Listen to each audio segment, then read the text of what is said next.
At first light, the cliffs of Deir el-Bahari rise from the western desert like a wall built by the earth itself. Their pale limestone catches the sun before the valley floor, and beneath them, terraces of stone climb toward the rock in measured steps. Columns stand in long rows, ramps draw the eye upward. Painted scenes once carried ships, gods, incense trees, soldiers, priests, officials, and the carefully arranged image of a ruler who intended to remain visible for eternity. Yet on many walls, the most important figure has been attacked, faces are cut away, bodies are recarved, royal names vanish inside damaged cartouches. In some places, another king's name occupies the space where hers once stood. The emptiness is not accidental. Someone wanted the ruler who built this monument to become difficult to see. That ruler was Hatshepsut, one of the rare women who assumed the full language, ritual role, and authority of Pharaoh. Her reign produced monumental architecture, trading expeditions, temple building, and a carefully constructed image of stability. She did not hide her sex, yet she adopted the crowns, titles, and visual conventions of kingship. For years, she ruled alongside Thutmose III, the younger male king whose reign would later become famous for military expansion. Then, after Hatshepsut's death, her royal identity came under attack. Her names were erased, her images as king were altered, statues were broken, buried, moved, or reused. Later king lists ignored her reign. The woman who had filled Egypt's sacred landscape with her presence was pushed toward absence. It is tempting to imagine a simple explanation. A resentful stepson waits for the powerful queen to die, then orders her monuments destroyed in an act of revenge. It is dramatic, personal, and easy to remember. It also fits a familiar pattern in which an ambitious woman seizes power, humiliates a rightful male heir, and is punished once he is free to act. But the stones do not cooperate so neatly. The campaign against Hatshepsut appears to have begun long after her death, not immediately. Some images were attacked while others were spared. Her representations as pharaoh were often targeted more aggressively than those showing her as queen or religious figure. Names of earlier kings were sometimes inserted where hers had been. Different monuments preserve layers of damage, recutting, restoration, and later religious destruction. No single explanation fully accounts for this pattern. Even the shattered statues, once treated as obvious evidence of fury, now tell a more complicated story. A major reassessment published in 2025 returned to excavation records, find spots, break patterns, and surviving surfaces of Hatshepsut's statuary from Deir el-Bahari. The results challenge the idea that every sculpture was deliberately smashed in the face to annihilate her memory. Some faces remain intact. Certain breaks may reflect dismantling, transport, dumping, burial, or later disturbance. Other statues may have been ritually deactivated before their stone was reused. This does not mean there was no campaign against Hatshepsut. Her royal names and kingly images were unquestionably attacked. What changes is the meaning of the damage. Hatred may have played a role, but broken stone is not a direct photograph of emotion. To understand what happened, it helps to look closely at erasure itself. In ancient Egypt, a name was more than a label. It was part of a person's identity, social presence, and survival in memory. Names were spoken in offerings, carved into monuments, enclosed in royal cartouches, and repeated through ritual. To preserve a name was to preserve a relationship between the dead, the gods, and the living. To damage a name could therefore carry religious as well as political force. Yet Egyptian belief was never a mechanical code in which one missing inscription automatically destroyed a soul. A king might possess many names, images, statues, tomb inscriptions, and monuments across the country. Erasure was usually selective, incomplete, and entangled with reuse. Still, when workers removed one royal name and replaced it with another, they were not merely redecorating a wall, they were editing legitimacy.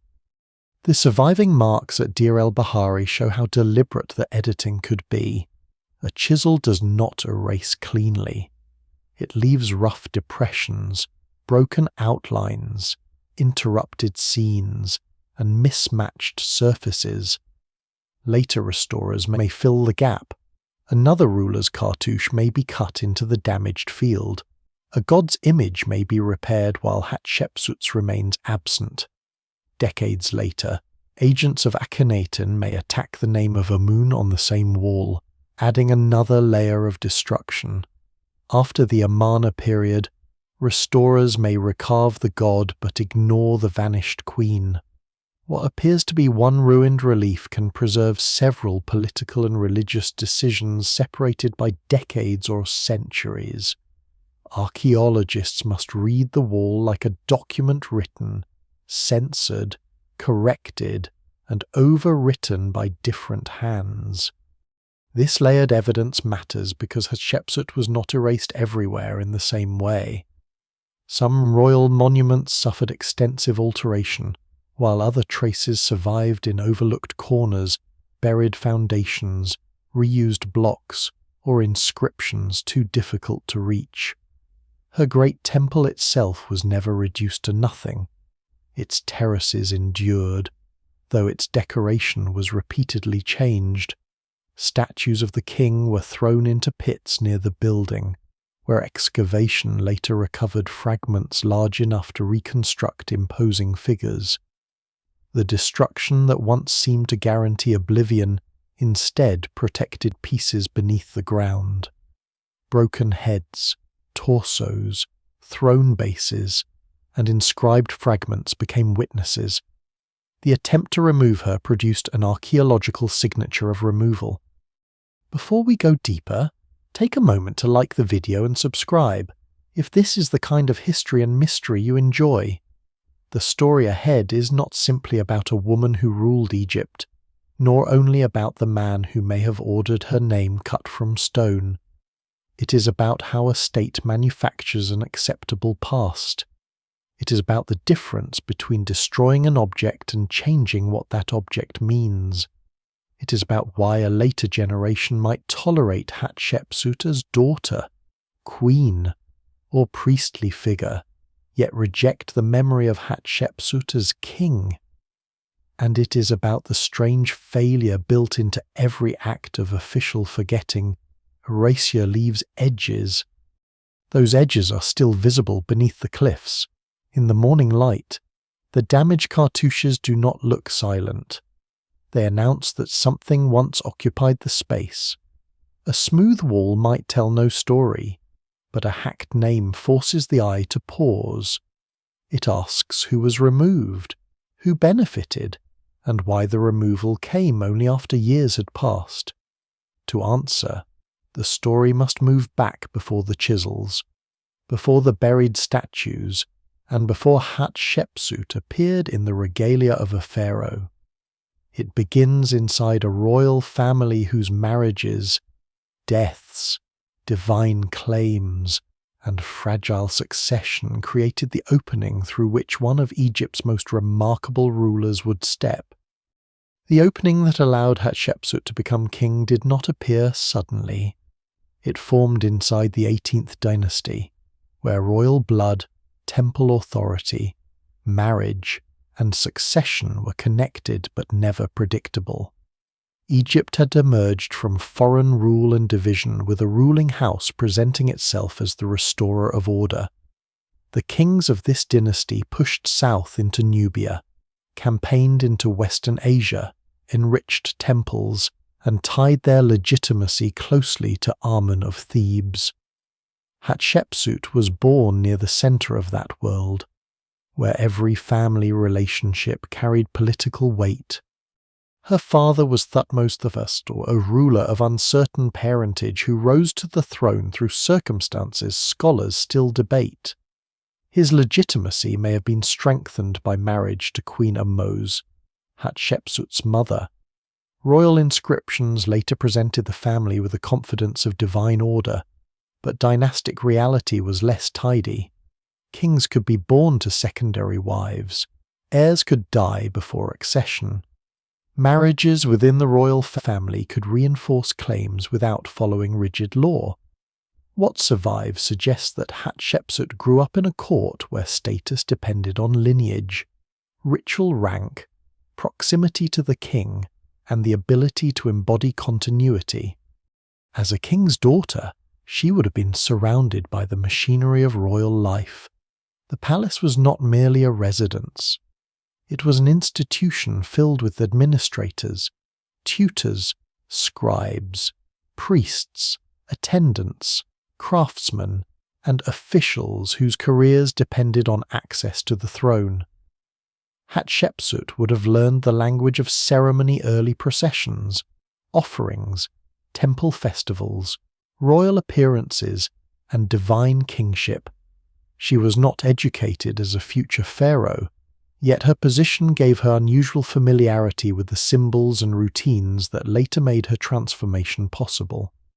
One of her most important early titles was God's Wife of Amun. The office had religious, economic, and political significance, though its powers changed over time. As God's wife, Hatshepsut participated in temple ritual and became closely associated with Amun, whose priesthood and wealth were central to Theban power. This position placed her inside the sacred life of the state, not simply beside it. It also provided a language through which her later rule could be justified. The connection between Hatshepsut and Amun was not invented after she became king. It had roots in her earlier identity as royal daughter and high-ranking religious woman. Her father's reign exposed her to the expanding ambitions of the dynasty. Thutmose III campaigned deep into Nubia and reached into Syria, extending Egyptian influence beyond the Nile Valley. Monumental building at Karnak linked military success to divine favor. Foreign tribute, exotic goods, and captive labor flowed toward temples and royal estates. These achievements created a model of kingship built on force, ritual, and construction. Hatshepsut would later emphasize trade, building, and divine legitimacy more than battlefield conquest. But she inherited the same vocabulary Egypt prospered because the ruler maintained order and pleased the gods. After Thutmose's death, the throne passed to Thutmose II. Hatshepsut became his principal queen. Their marriage was probably intended to strengthen dynastic continuity, but modern descriptions often oversimplify it as a formal union between full siblings. The surviving evidence does not allow certainty about every maternal relationship in the royal house. What matters is that Hatshepsut's status as king's daughter and great royal wife gave Thutmose II's reign additional legitimacy. She appears beside him in inscriptions and monuments, already visible as more than a background figure. Thutmose II's reign was relatively brief. He participated in military actions, including campaigns in Nubia and perhaps the Levant. But later history has often reduced him to a weak husband overshadowed by Hatshepsut. That judgment may say more about surviving sources than about the man himself. Egyptian monuments were selective, and later alterations complicate the record. The evidence remains incomplete, yet his early death created the succession problem that transformed Hatshepsut's life. The heir was not Hatshepsut's daughter Neferua, but a young son of Thutmose II born to another woman, Izet. This boy became Thutmose III. In dynastic terms, the solution was legitimate. A male royal son took the throne. In practical terms, however, he was too young to govern alone. Egypt needed an adult who could authorize decisions, oversee ritual, manage officials, and represent stability. Hatshepsut, as the deceased king's principal wife and the new king's aunt and stepmother, occupied the strongest position to serve as regent. Neferure remained important within this arrangement. As Hatshepsut's daughter, she received elevated titles and appeared in religious contexts, sometimes under the guidance of powerful officials. Senenmut, one of the most famous men associated with Hatshepsut, is shown with the princess, suggesting responsibility for her education or supervision. Later speculation has often turned Senenmut into Hatshepsut's secret lover, but there is no decisive evidence for such a relationship. His career is better understood as a sign of Hatshepsut's ability to build a loyal administrative network around the household. The court surrounding the young Thutmose III was not empty of competing interests, but neither does the evidence support a simple scene of palace hostility. Hatshepsut did not immediately seize the throne from a helpless child. She began in a role Egyptian tradition could recognize, the senior royal woman preserving kingship until the young ruler matured. Earlier queens had exercised influence during minorities and crises. Royal mothers could act as protectors of succession. Hatshepsut's first moves fit that precedent. Yet her background gave this regency unusual potential. She was the daughter of a king, the principal wife of a king, the holder of an important religious office, and a woman experienced in court ritual. She had links to Amun's temple, access to officials, and a daughter positioned within the same sacred network. The young king possessed the title, but Hatshepsut possessed the maturity, lineage, and institutional experience needed to make government function. The arrangement may initially have seemed temporary. Nothing in the early moment required a second pharaoh. Hatshepsut could have remained regent and later withdrawn as Thutmose III assumed full authority. Instead, over the following years, her public identity changed. Titles multiplied. Images shifted. The language surrounding her moved from queenly guardianship toward royal sovereignty. This transformation was neither instantaneous nor hidden. It unfolded across monuments and ceremonies, where each new claim had to appear traditional even when the result was unprecedented. To understand why her later erasure focused so heavily on kingship, this earlier world matters. Hatshepsut did not emerge from nowhere as a usurper.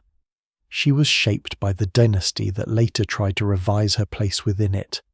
Every title she adopted had roots in institutions she already inhabited. Every claim to legitimacy drew on family, religion, and royal precedent. The same court that made her rise possible would eventually face the problem of explaining how a woman had stood within Egypt's sacred order as king. When Thutmose II died, Egypt did not fall silent. The temples continued their mourning rituals, grain moved through state storehouses. Officials carried sealed instructions along the Nile, and provincial administrators still expected orders from the royal court.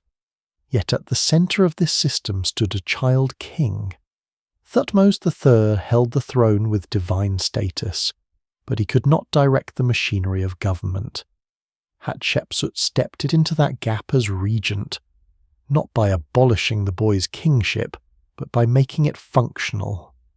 The earliest evidence presents her in a role that Egyptians could understand. She acts for the young ruler, protects dynastic continuity, and appears as the senior woman of the royal family. In inscriptions from this period, Thutmose III remains king. His cartouches are used. His legitimacy is not erased. Hatshepsut's authority, however, is already visible. She does not disappear behind the child she serves.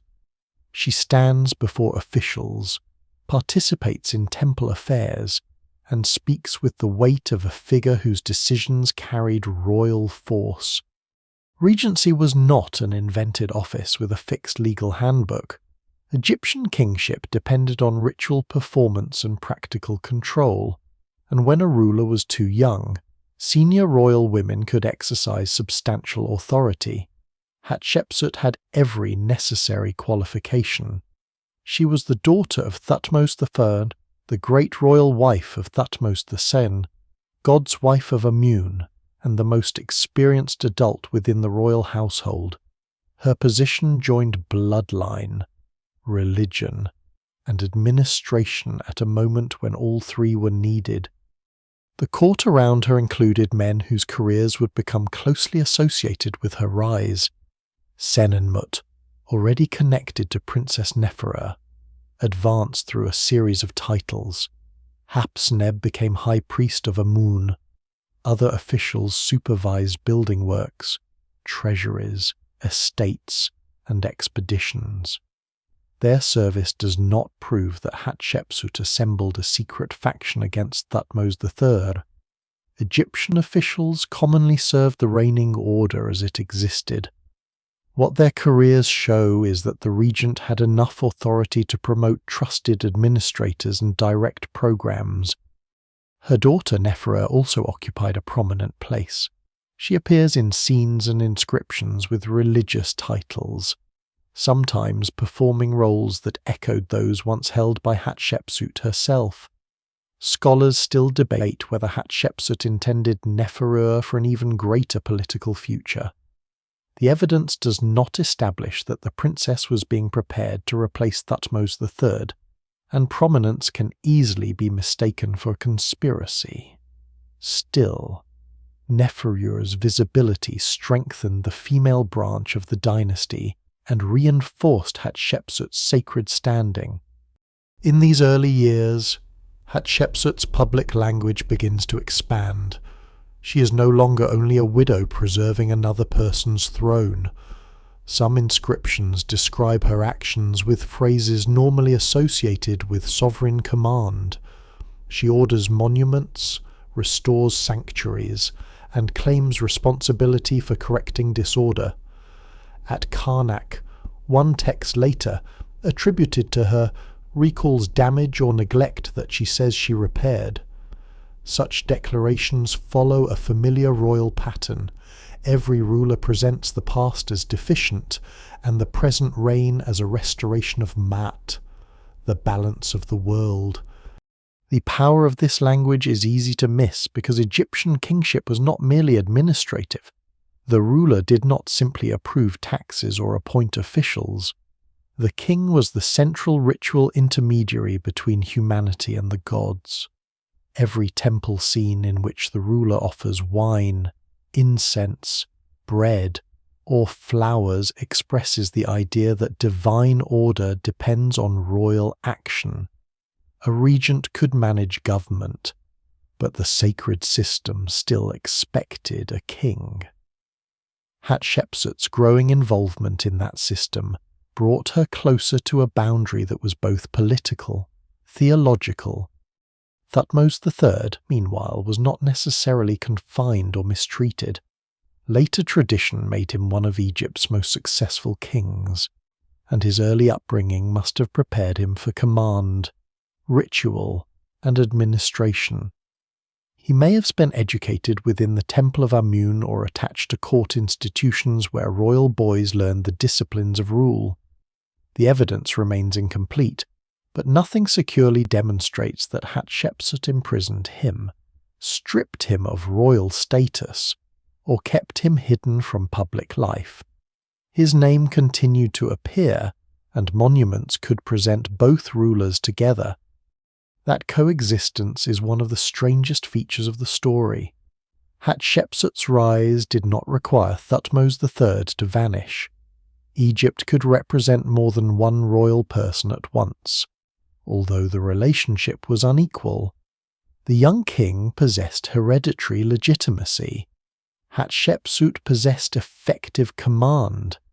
Rather than choosing immediately between them, the court developed an arrangement in which both could be acknowledged while Hatshepsut's authority grew around and above the regency. A lesser-known clue comes from the changing form of her titles. Egyptian titulary was carefully structured, and small adjustments could carry enormous meaning. Hatshepsut's names begin to acquire royal elements before her full transformation is complete. The process looks less like one dramatic coronation imposed overnight, and more like a sequence of claims tested in stone. A feminine ending might remain in one inscription, while masculine royal grammar appears in another. An image may show queenly clothing, even as the surrounding text approaches the language of kingship. These inconsistencies are not merely errors, they preserve movement. Her legitimacy was also strengthened through memory of her father. Thutmose III became central to later accounts of her accession. In scenes and inscriptions, he appears to select, endorse, or present her as heir.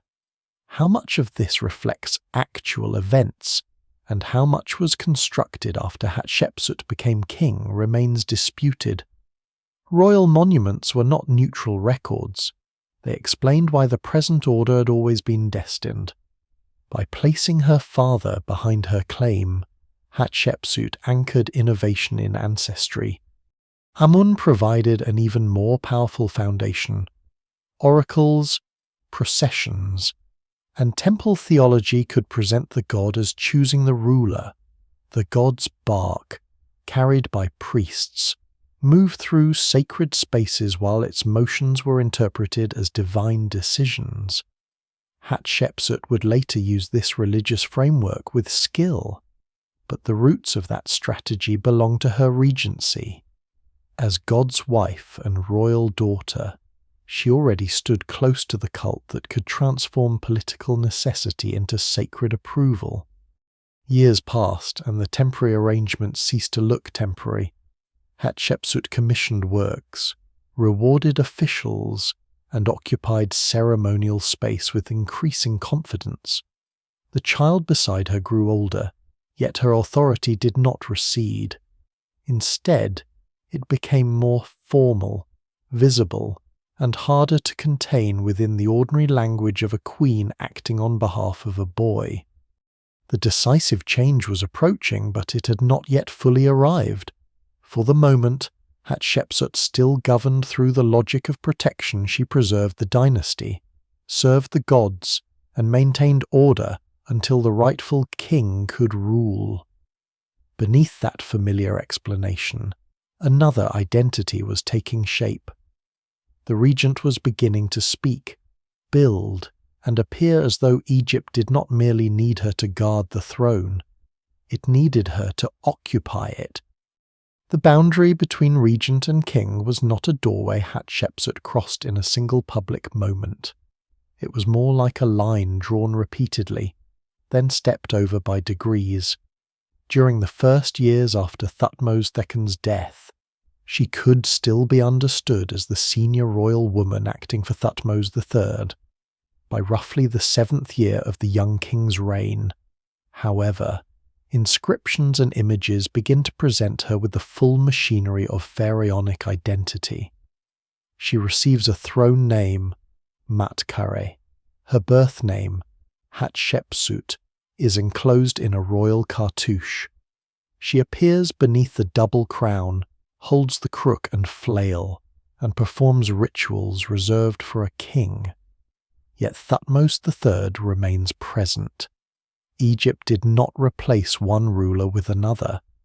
It created an extraordinary co-regency in which a woman assumed complete kingship beside a male king whose legitimacy was never formally denied. The precise sequence remains difficult to reconstruct because many monuments were altered later, some inscriptions were recut, and some early images survive only in fragments. Scholars still debate whether Hatshepsut underwent one coronation ceremony, whether her transformation unfolded through several stages, or whether later text compressed a gradual process into a cleaner story. What survives suggests careful escalation. At first, she adopts authority associated with queenship and regency. Then she assumes royal epithets. Finally, she uses the complete fivefold titulary of an Egyptian king, a system that did more than identify the ruler. It placed the sovereign within cosmic order and sacred time. Her throne name, Matkare, can be understood as Mat is the soul of Re, or the order of Re as the Ka, depending on how its elements are rendered. The name linked her directly to Mat, the principle of truth, balance, and rightful order. A ruler whose position might appear unconventional chose a name proclaiming that cosmic order stood behind her. Hatshepsut did not present her kingship as an exception reluctantly tolerated by the gods. She presented it as the condition through which order was restored. The language of her inscriptions reveals the strain of fitting a female person into an office normally expressed through masculine grammar. Egyptian royal titles were traditionally male, and artists and scribes did not solve the contradiction at once. Some texts use feminine forms, others use masculine forms. A few combine them awkwardly. Her images also shift. She may appear in a long dress and queenly crown in one context, then in the short kilt, Nemi's headdress, and false beard of a king in another. These changes are sometimes described as an attempt to disguise herself as a man, but that explanation is too literal. Egyptian royal art represented office more than ordinary appearance. The ceremonial beard was not proof that viewers believed she was biologically male. It signaled that the figure before the god occupied the role of Pharaoh. This distinction matters because Hatshepsut's female identity was never completely concealed. In several inscriptions, she remained daughter rather than son. Some early statues combine a female body with kingly regalia. Later figures become more conventionally masculine, but her personal name remained recognizable.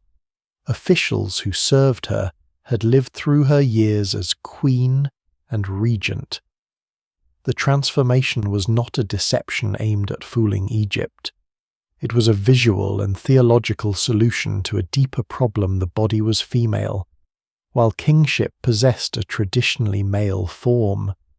The strongest proof of royal status lay not in clothing but in ritual action. Hatshepsut appears offering to the gods, running ceremonial races, dedicating monuments, receiving life from divine hands, and participating in festivals as the central mediator between Egypt and the divine world. These scenes did not merely celebrate political success, they made kingship real. In Egyptian thought, the ruler maintained creation by repeating correct offerings and gestures. Once Hatshepsut occupied that ritual position, she was no longer simply governing for someone else. She had become the person through whom Maat was renewed. Karnak offered the most powerful stage for this transformation. The temple of Amun was expanding rapidly, and Hatshepsut inserted her presence into its sacred geography.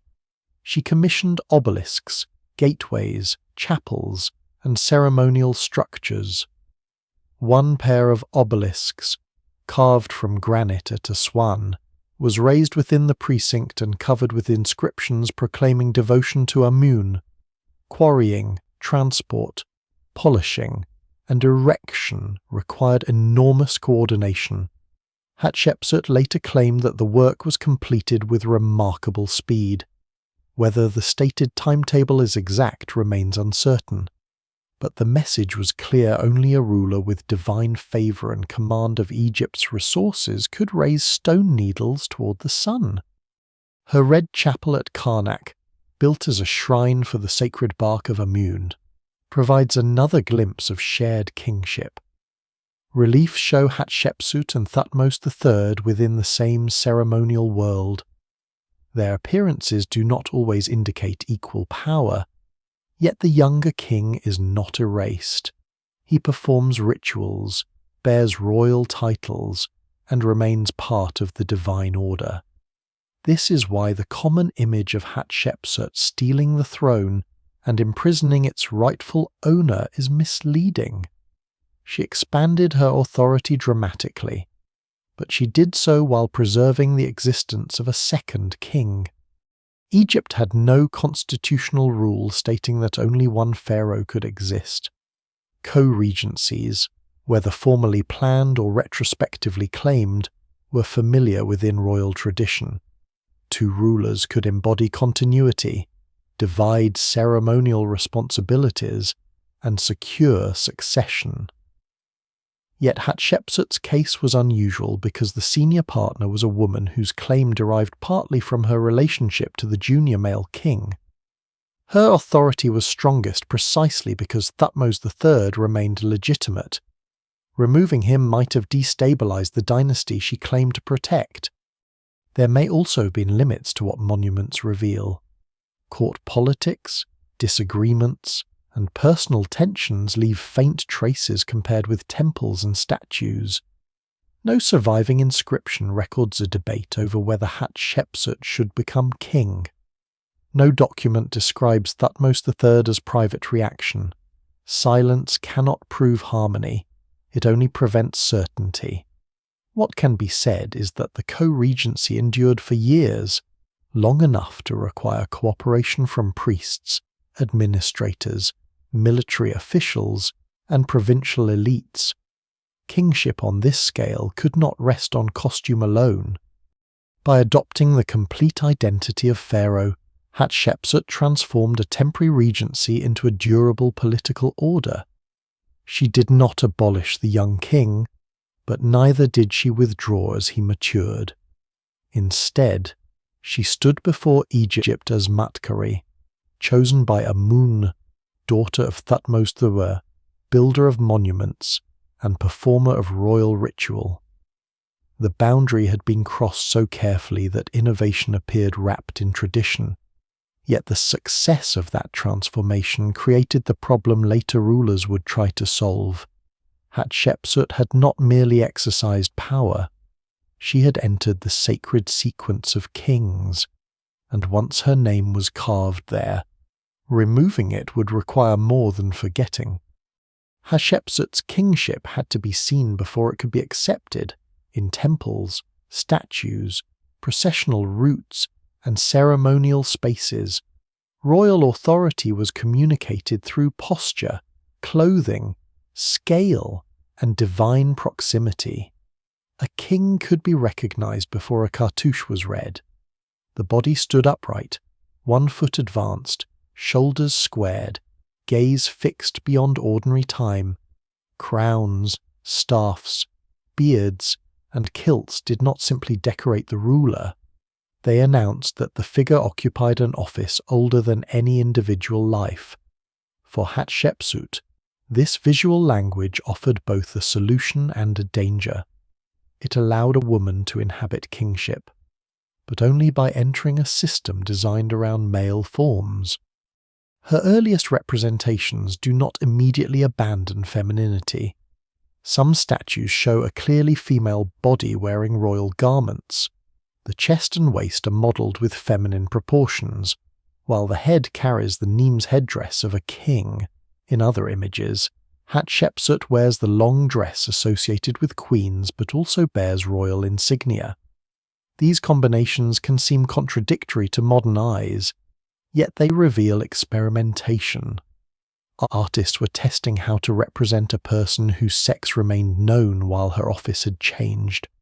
The evidence remains incomplete, because many works were altered or broken, but the surviving sequence suggests that no single image type solved the problem at once. Over time, the kingly body becomes more conventional.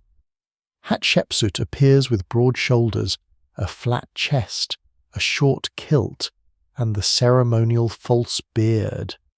Her face may retain delicate features, yet the overall figure resembles other male pharaohs. This transformation is often described as disguise, as though Hatshepsut attempted to persuade Egyptians that she was physically a man. That interpretation mistakes the purpose of royal art. Egyptian images were not portraits in the modern sense. They conveyed status, permanence, youth, and sacred function. Male kings could be shown stronger, younger, and more idealized than they were in life. Hatshepsut's masculine form expressed the gender of the office rather than a secret claim about her body. Even so, the transition was never uniform. Grammar shifts between feminine and masculine. Titles may call her the good goddess in one place and use formulas reserved for a male king elsewhere. Some inscriptions preserve feminine pronouns beside masculine epithets. These irregularities are among the most revealing traces of her reign. They show scribes and designers negotiating between two truths that the official system had rarely needed to combine. Hatshepsut was a woman, and Hatshepsut was Pharaoh. Instead of choosing one and denying the other, her monuments often hold both in uneasy balance. Her names were central to that balance. The throne name Matkari placed her within the formal sequence of kings, while the personal name Hatshepsut meant foremost of noble women. The feminine identity remained embedded inside the royal cartouche. Later rulers could attack the kingly context around that name, but they could not easily pretend that the original audience misunderstood who she was.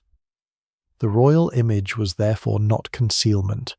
It was an argument that kingship could absorb a female ruler without surrendering its sacred form. Statues carried this argument into 3 dimensions. At Deir el-Bahari, Hatshepsut commissioned standing, seated, kneeling, and Osirid figures. Some show her offering vessels to the gods. Others present her enthroned, hands resting on her knees, body composed in the stillness of divine rule. Colossal statues lined approaches and architectural spaces, making her presence part of the temple itself. Repetition mattered. A single statue could be questioned, but a landscape filled with the same royal body made the claim feel permanent. The Osirid statues were especially powerful. These figures showed Hatshepsut wrapped in the form of Osiris, arms crossed over the chest and royal insignia held against the body. They connected her with death, regeneration, and the eternal cycle of kingship. The image did not ask whether Osiris could be represented through a female ruler. It asserted that the living king, whoever occupied the role, participated in the god's pattern. Here Hatshepsut became almost architectural, fused with pillars and terraces as an emblem of renewal. Her face retained a recognizable style. Sculptors gave many statues a smooth, idealized expression, with almond-shaped eyes, gently arched brows, and a controlled half-smile. These features were not necessarily a realistic likeness, but they created continuity across different bodies and scales. Whether shown as a woman in a dress or as a bearded king, Hatshepsut could still be identified. This may explain why later efforts to neutralize her images did not always require destroying every face. Removing a cartouche, altering a title, or substituting another king's name could be enough to change the statue's political identity. The same negotiation appears in scenes with the gods. Hatshepsut kneels before Amun, receives crowns, offers incense, and is embraced by divine figures. Scale distinguishes her from officials, while placement brings her into direct contact with the sacred. In these scenes, legitimacy is performed visually. The god accepts her offering. The god gives life. The god confirms the ruler. The audience is not invited to debate whether a woman can stand there. The completed ritual image answers by showing that she already does. Her daughter Neferure was sometimes represented nearby in roles linked to royal and religious continuity. Yet Hatshepsut did not create a simple female dynasty in visual form. Thutmose III continued to appear as king, sometimes beside her, sometimes in parallel scenes. Their shared presence made the structure more unusual. Hatshepsut's images did not erase the male ruler. They enlarged the royal field so that both could exist within it, though she often occupied the dominant position. This complexity helps explain the selectivity of the later campaign against her. Images of Hatshepsut as queen, daughter, or God's wife could remain less threatening because they fit accepted categories. The most sensitive representations were those that showed her performing full kingship wearing crowns, presenting offerings, receiving divine approval, and occupying the ritual place of a pharaoh. To remove those images was not necessarily to deny that Hatshepsut had lived. It was to deny that she belonged in the sequence of kings. Yet the campaign could not erase the visual experiment completely. Fragments survive in museums and storerooms. Reassembled statues reveal joins where faces, bodies, and inscriptions were recovered from different pits. Reliefs preserve outlines beneath recutting. Feminine grammar remains beside masculine forms. Each inconsistency is evidence that Egypt once stretched its royal language to contain a ruler it would later try to classify differently. Hatshepsut's body became the site of that struggle, first shaped to make female kingship visible, then altered to make that kingship disappear. The next layer of her claim moved beyond body and costume into divine ancestry. If imagery could show Hatshepsut as king, theology could explain why the gods intended it. Her monuments would present a ruler conceived, chosen, and crowned within a sacred plan. The claim that Hatshepsut belonged on the throne could not rest on appearance alone. A crown could be placed on a head, a cartouche carved around a name, and a statue shaped into the body of a king. But Egyptian kingship demanded a deeper explanation. The ruler stood within a sacred chain connecting the gods, royal ancestors, temples, and the stability of the world. Hatshepsut therefore needed more than authority. She needed a story in which her authority had always been intended. That story appears most vividly in the divine birth scenes carved at Deir el-Bahari. Across a sequence of reliefs, Amun takes the form of Hatshepsut's father, Thutmose III, and approaches Queen Ahmose. The god announces that the child to be conceived will rule Egypt. Divine figures oversee the pregnancy, fashion the infant and her spiritual double, guide the birth, and present the newborn to the gods. The narrative does not simply claim that Hatshepsut enjoys divine favor after becoming king. It moves her legitimacy backward to the moment before birth, turning her reign into the fulfillment of a plan formed in the divine world. Egyptian kings had long claimed divine parentage or special selection, and later rulers would develop similar birth cycles. What makes Hatshepsut's version important is the political work it performs. Her father's biological role remains part of the lineage, but Amun becomes the ultimate source of kingship. The god chooses the mother, creates the child, and declares her future. A woman whose accession might appear irregular is presented as the product of a decision no human court could overturn. The reliefs are not straightforward records of private belief. They are monumental theology. Their purpose is not to document an event in the modern historical sense, and scholars still debate how audiences understood the relationship between symbol and literal claim. Egyptian temple art often made invisible truths visible through ritual scenes. The divine birth cycle tells viewers that Hatshepsut's rule belongs within cosmic order. Whether every observer accepted every detail is unknowable. What survives shows how the regime wanted the reign understood by contemporaries. Amun's role extended beyond birth. Hatshepsut's inscriptions also describe divine selection through oracle and procession. During major festivals, the god's sacred bark was carried by priests through temple spaces and ceremonial routes. The movement of the bark could be interpreted as a response, approval, or command. In Hatshepsut's account, Amun identifies her as the chosen ruler. The god's will appears not as distant doctrine but as an event witnessed in public ritual, surrounded by priests, officials, music, incense, and temple authority. Royal inscriptions routinely reshape memory, compress time, and present contested outcomes as inevitable. An oracle described after Hatshepsut's accession may have been remembered selectively, staged ceremonially, or interpreted to serve the regime.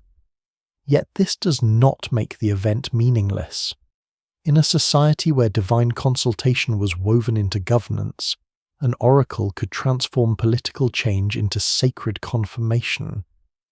The question was not simply whether Amun had spoken, but who controlled the setting in which his will was heard. Hatshepsut's relationship with the Temple of Amun gave this strategy force.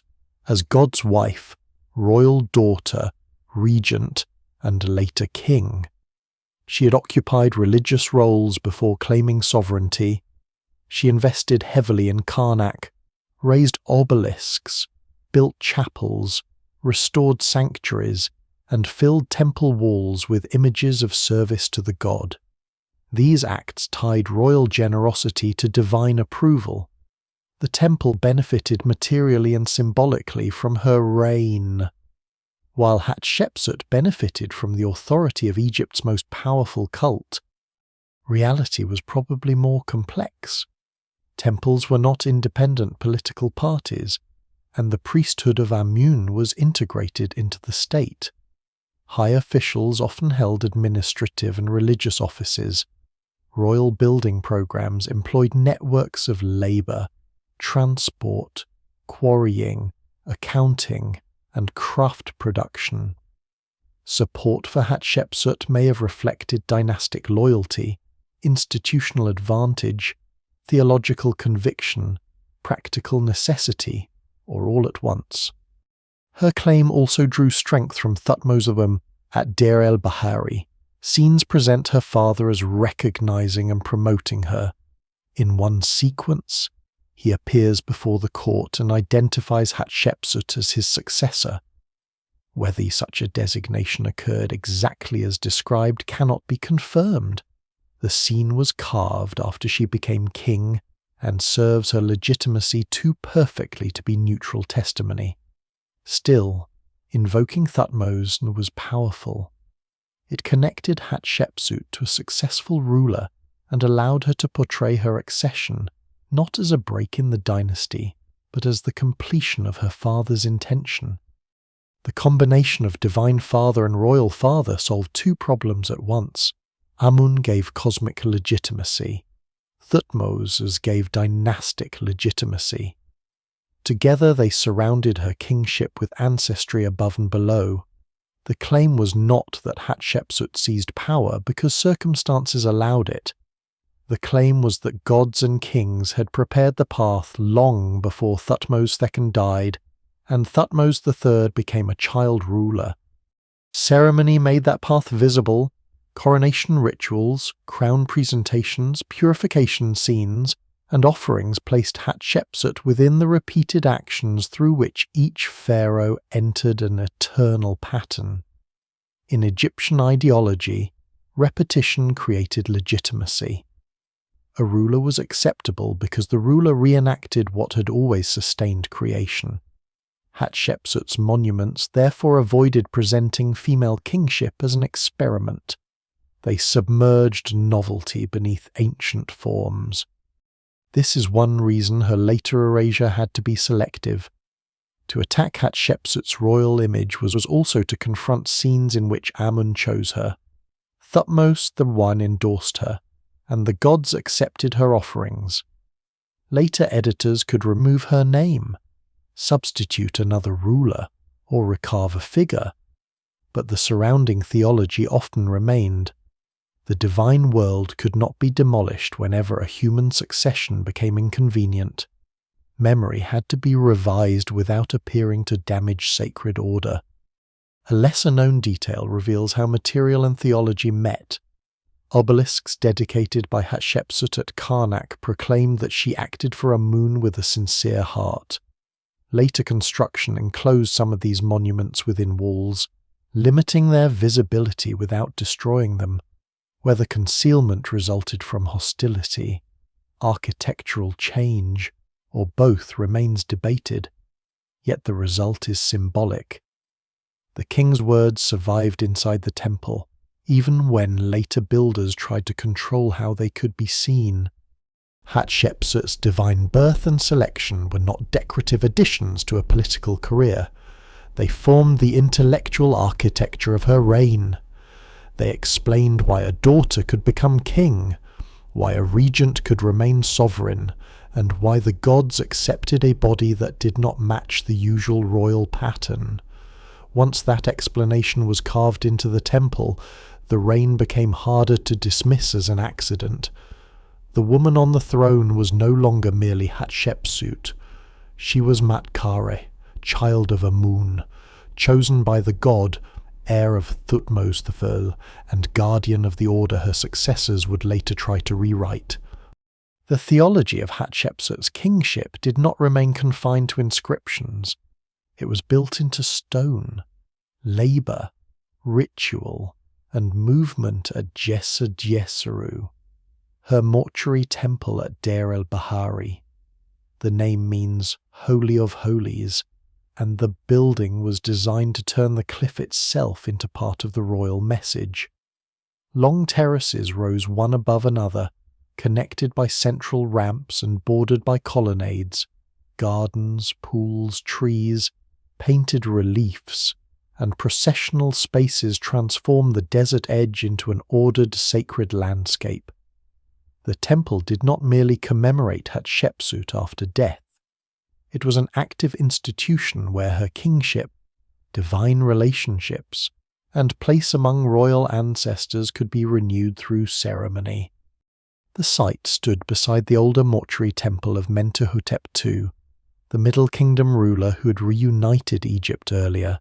By building nearby, Hatshepsut placed herself within a respected Theban tradition while creating something larger. The architecture drew the eye from the cultivated valley toward the western cliffs, the realm associated with the dead. It also connected visually and ritually with Karnak across the Nile. During the beautiful festival of the valley, Amun's sacred bark travelled from Karnak to the west bank, visiting royal mortuary temples. Djeser became one of the major destinations along that route, allowing Hatshepsut's monument to receive the god in a setting shaped around her own legitimacy. A temple of this scale required more than an architect. It depended on quarry workers cutting limestone, haulers moving blocks, masons dressing surfaces, sculptors shaping statues, painters preparing pigments, scribes recording deliveries, and supervisors organizing teams. Timber, rope, copper tools, food, water, and shelter had to reach the labor force. Officials tracked grain rations, stone shipments, livestock, and workshop output. The king's image may dominate the walls, but behind it stood a dense network of human effort. Royal monumentality was administration made visible. Senenmut is often placed at the center of this achievement. He held numerous titles and was closely associated with Hatshepsut's household, her daughter Neferura, and important building projects. Later imagination turned him into a romantic partner, but the evidence does not prove such a relationship. His significance lies in the extraordinary trust reflected by his career. He oversaw works, managed resources, and inserted his own concealed images within parts of the temple. an unusual privilege that suggests proximity to royal power. Yet Djeser Djeseru cannot be reduced to one official. Other administrators, architects, priests, treasurers, and craftsmen were necessary, although their names survive only in fragments or not at all. The relief program made the temple a record of Hatshepsut's reign as she wanted it remembered. One famous sequence depicts an expedition to Punt, a distant trading region probably around the southern Red Sea and Horn of Africa. Egyptian ships travel with crews and cargo, then return with incense, ebony, ivory, animal skins, gold, and living myrrh trees. The scenes include foreign landscapes, houses raised on supports, local rulers, and observed plants and animals. They are among the most vivid images of long-distance exchange from ancient Egypt. The expedition was not simply a commercial voyage.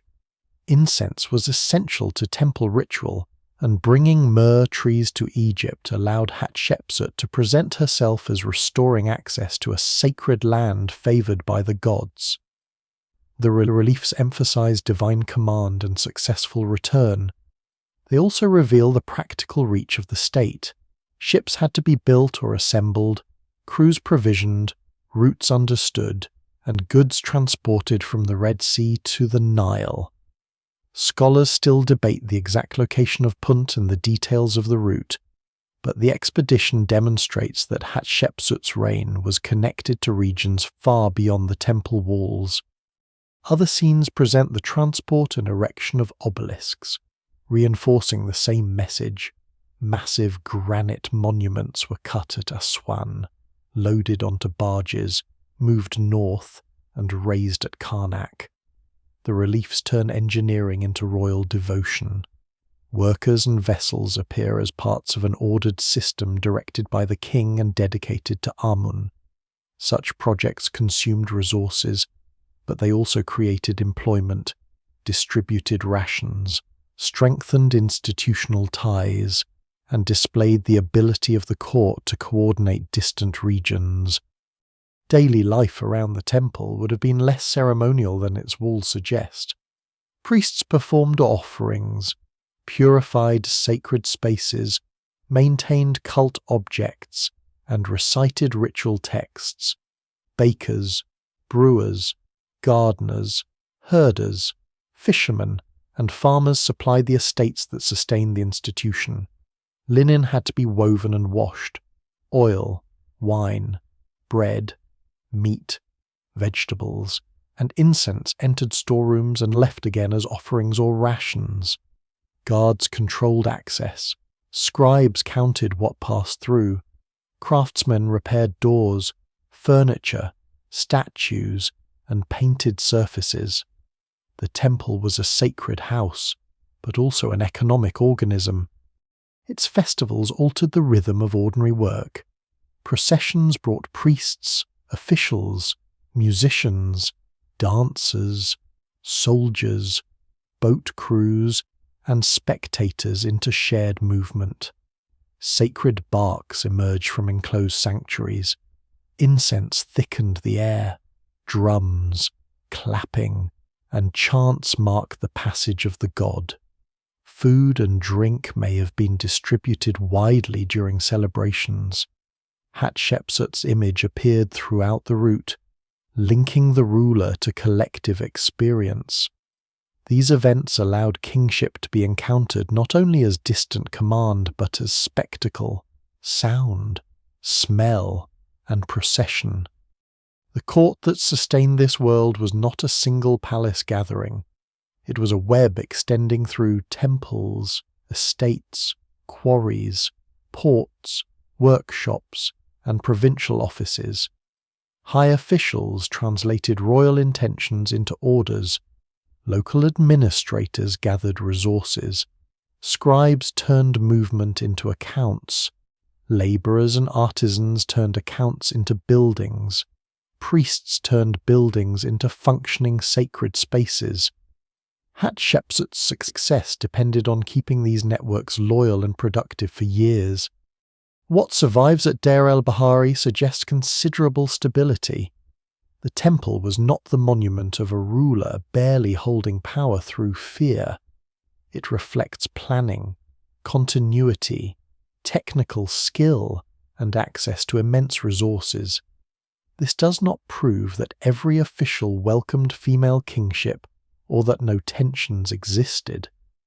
Monumental silence can conceal disagreement, yet a reign that produced such architecture, trade, ritual, and administration cannot be explained as a temporary anomaly imposed on a passive state. Djeser therefore became more than Hatshepsut's memorial. It was the physical centre of a political world in which her rule appeared productive, sacred, and enduring. Its terraces displayed divine birth, foreign exchange, royal construction, and ritual order as parts of one story. The king had been chosen by Amun, served the gods, brought distant wealth to Egypt, and organized thousands of lives toward a common purpose. Every carved wall reinforced that claim. Every festival renewed it. Yet another king remained within this world. Thutmose III was growing older, gaining experience, and appearing beside Hatshepsut in the same sacred spaces. The machinery that supported her kingship did not eliminate his. It prepared the stage for a long and unusual partnership whose later memory would become far more hostile than its surviving years appear to have been. Thutmose III did not stand outside Hatshepsut's reign waiting for his life to begin. He was already king, already named in rituals, already present on monuments, and increasingly old enough to participate in the institutions that shaped royal authority. The difficult question is not whether he existed beside her, but how that relationship functioned for so long without collapsing. Later stories imagined a humiliated prince held back by an ambitious stepmother, yet the surviving record offers no secure evidence of imprisonment, exclusion, or open struggle. What it reveals instead is a prolonged co-rule in which Hatshepsut dominated the political image of kingship while Thutmose III remained legitimate, visible, and gradually prepared for independent power. His childhood and adolescence are poorly documented.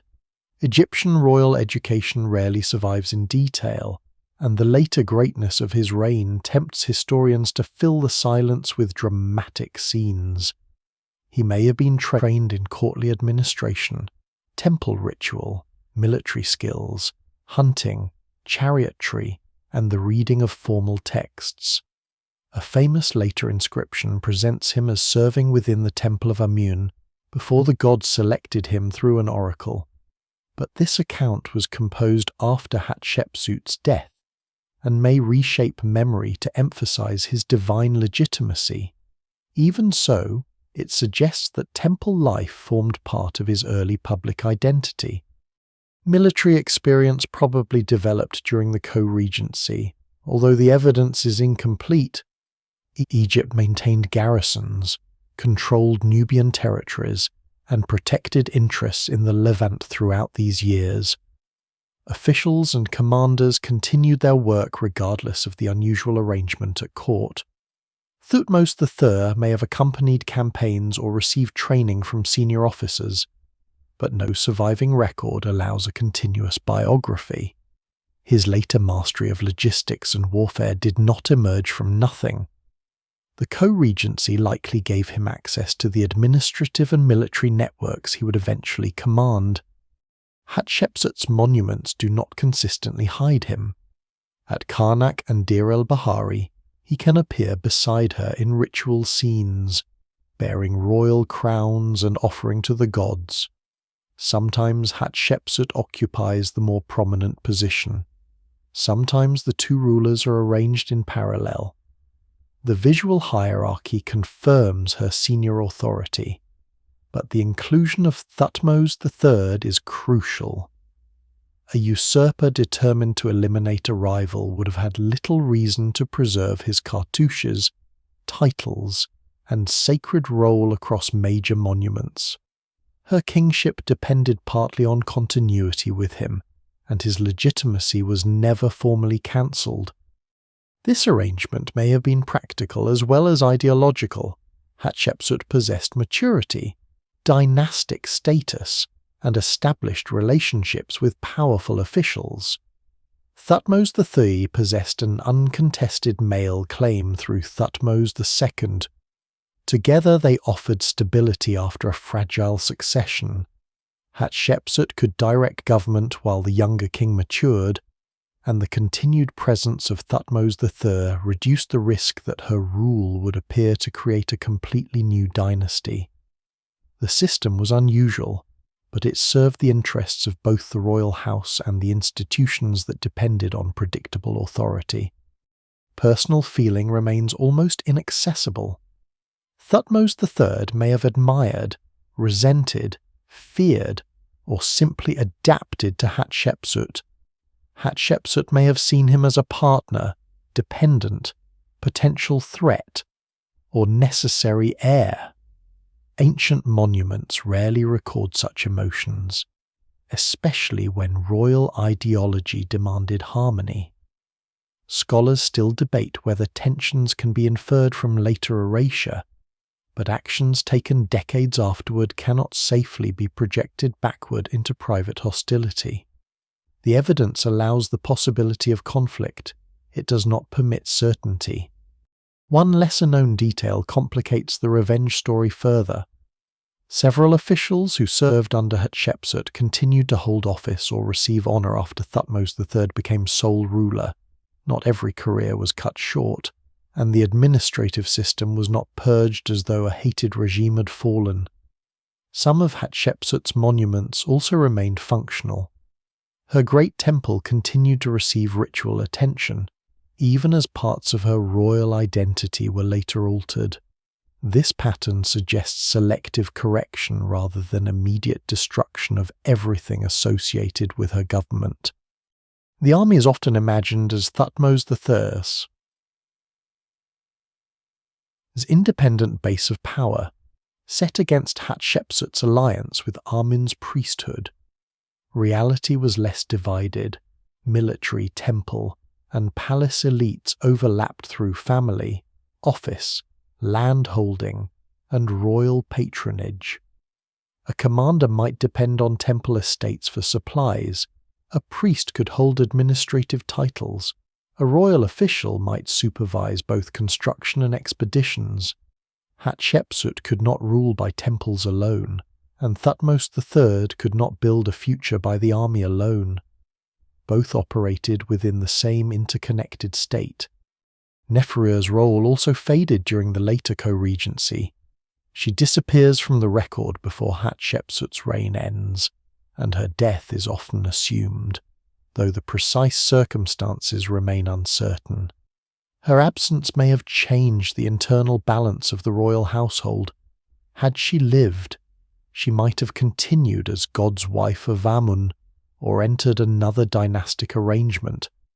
There is no reliable evidence that Hatshepsut intended her to become pharaoh, but Neferu had embodied an important line of female religious continuity. Her disappearance left Thutmose III as the obvious future of the dynasty. As he matured, his public competence increased. Later records show a ruler intensely interested in geography, plants, animals, warfare, and the commemoration of campaigns.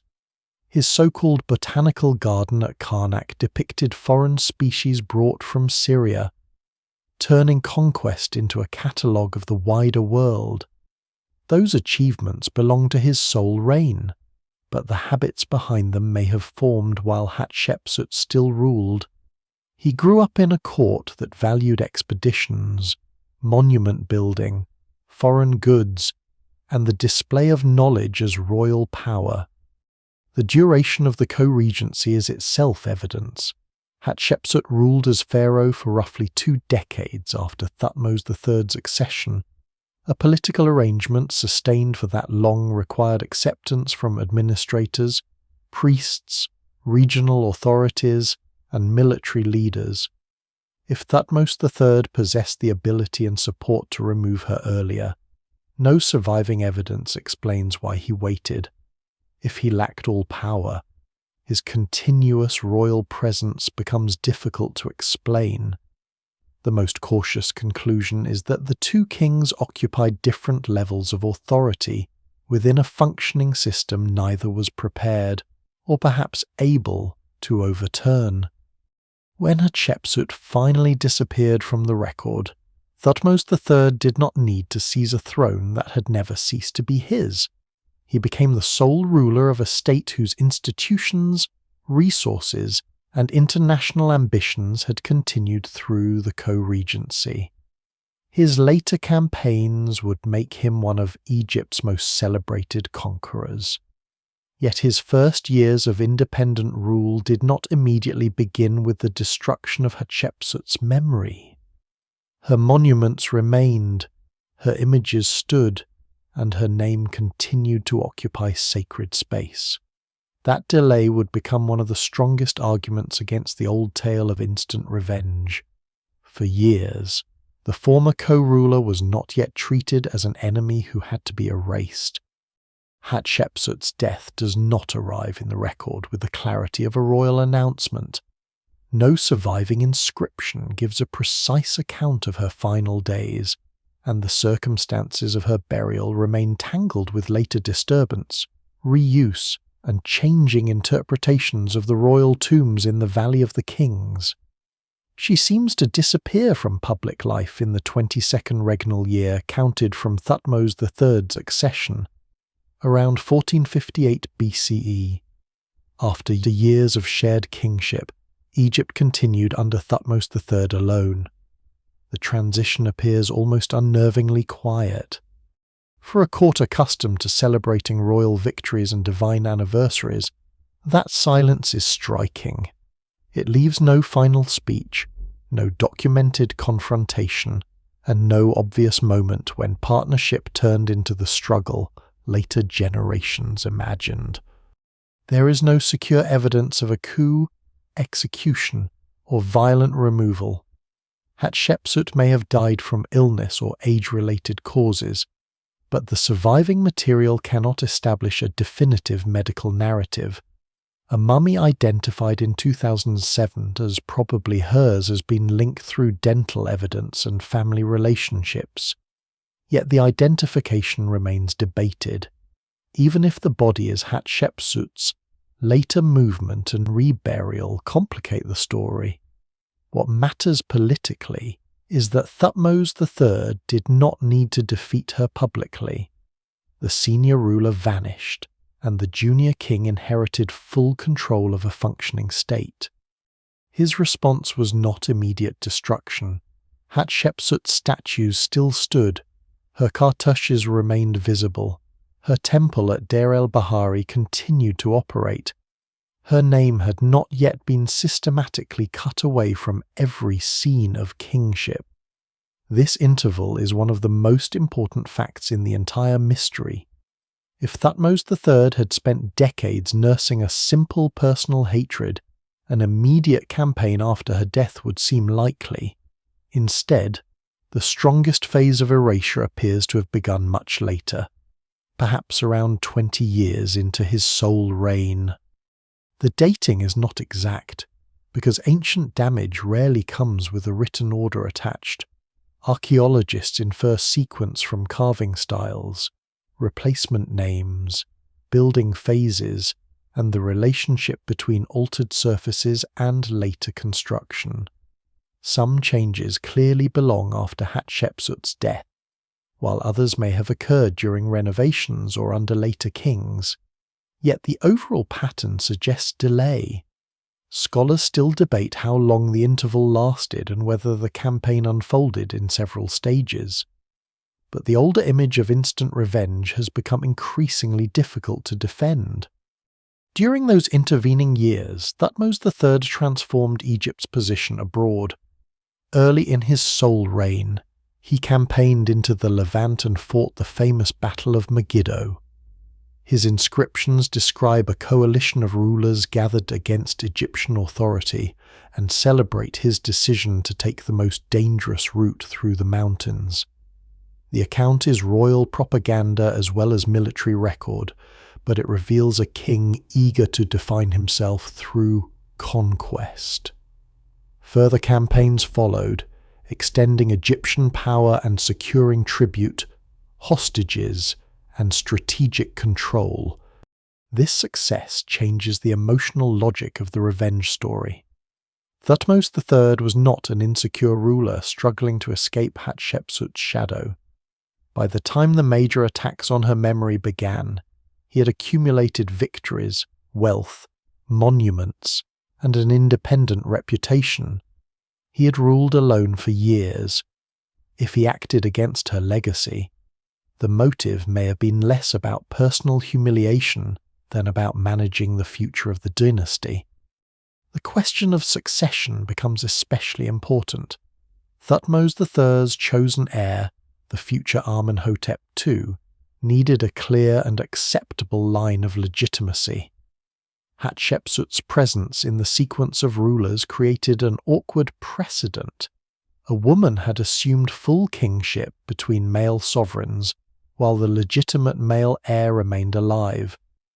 Removing her from the formal line could create a smoother genealogy from Thutmose I to Thutmose II, then to Thutmose III and Amenhotep II. The past would appear as an uninterrupted succession of male kings. This interpretation does not prove that succession was the only motive.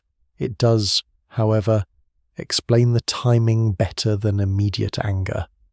A campaign launched late in Thutmose III's reign, when attention turned toward establishing Amenhotep II, would be politically useful. It would not require denying that Hatshepsut had been queen, royal daughter, or God's wife. Those identities supported the dynasty. The dangerous identity was Hatshepsut as sovereign king. The selectivity of later damage fits this distinction. Images showing her in full pharaonic regalia were often targeted.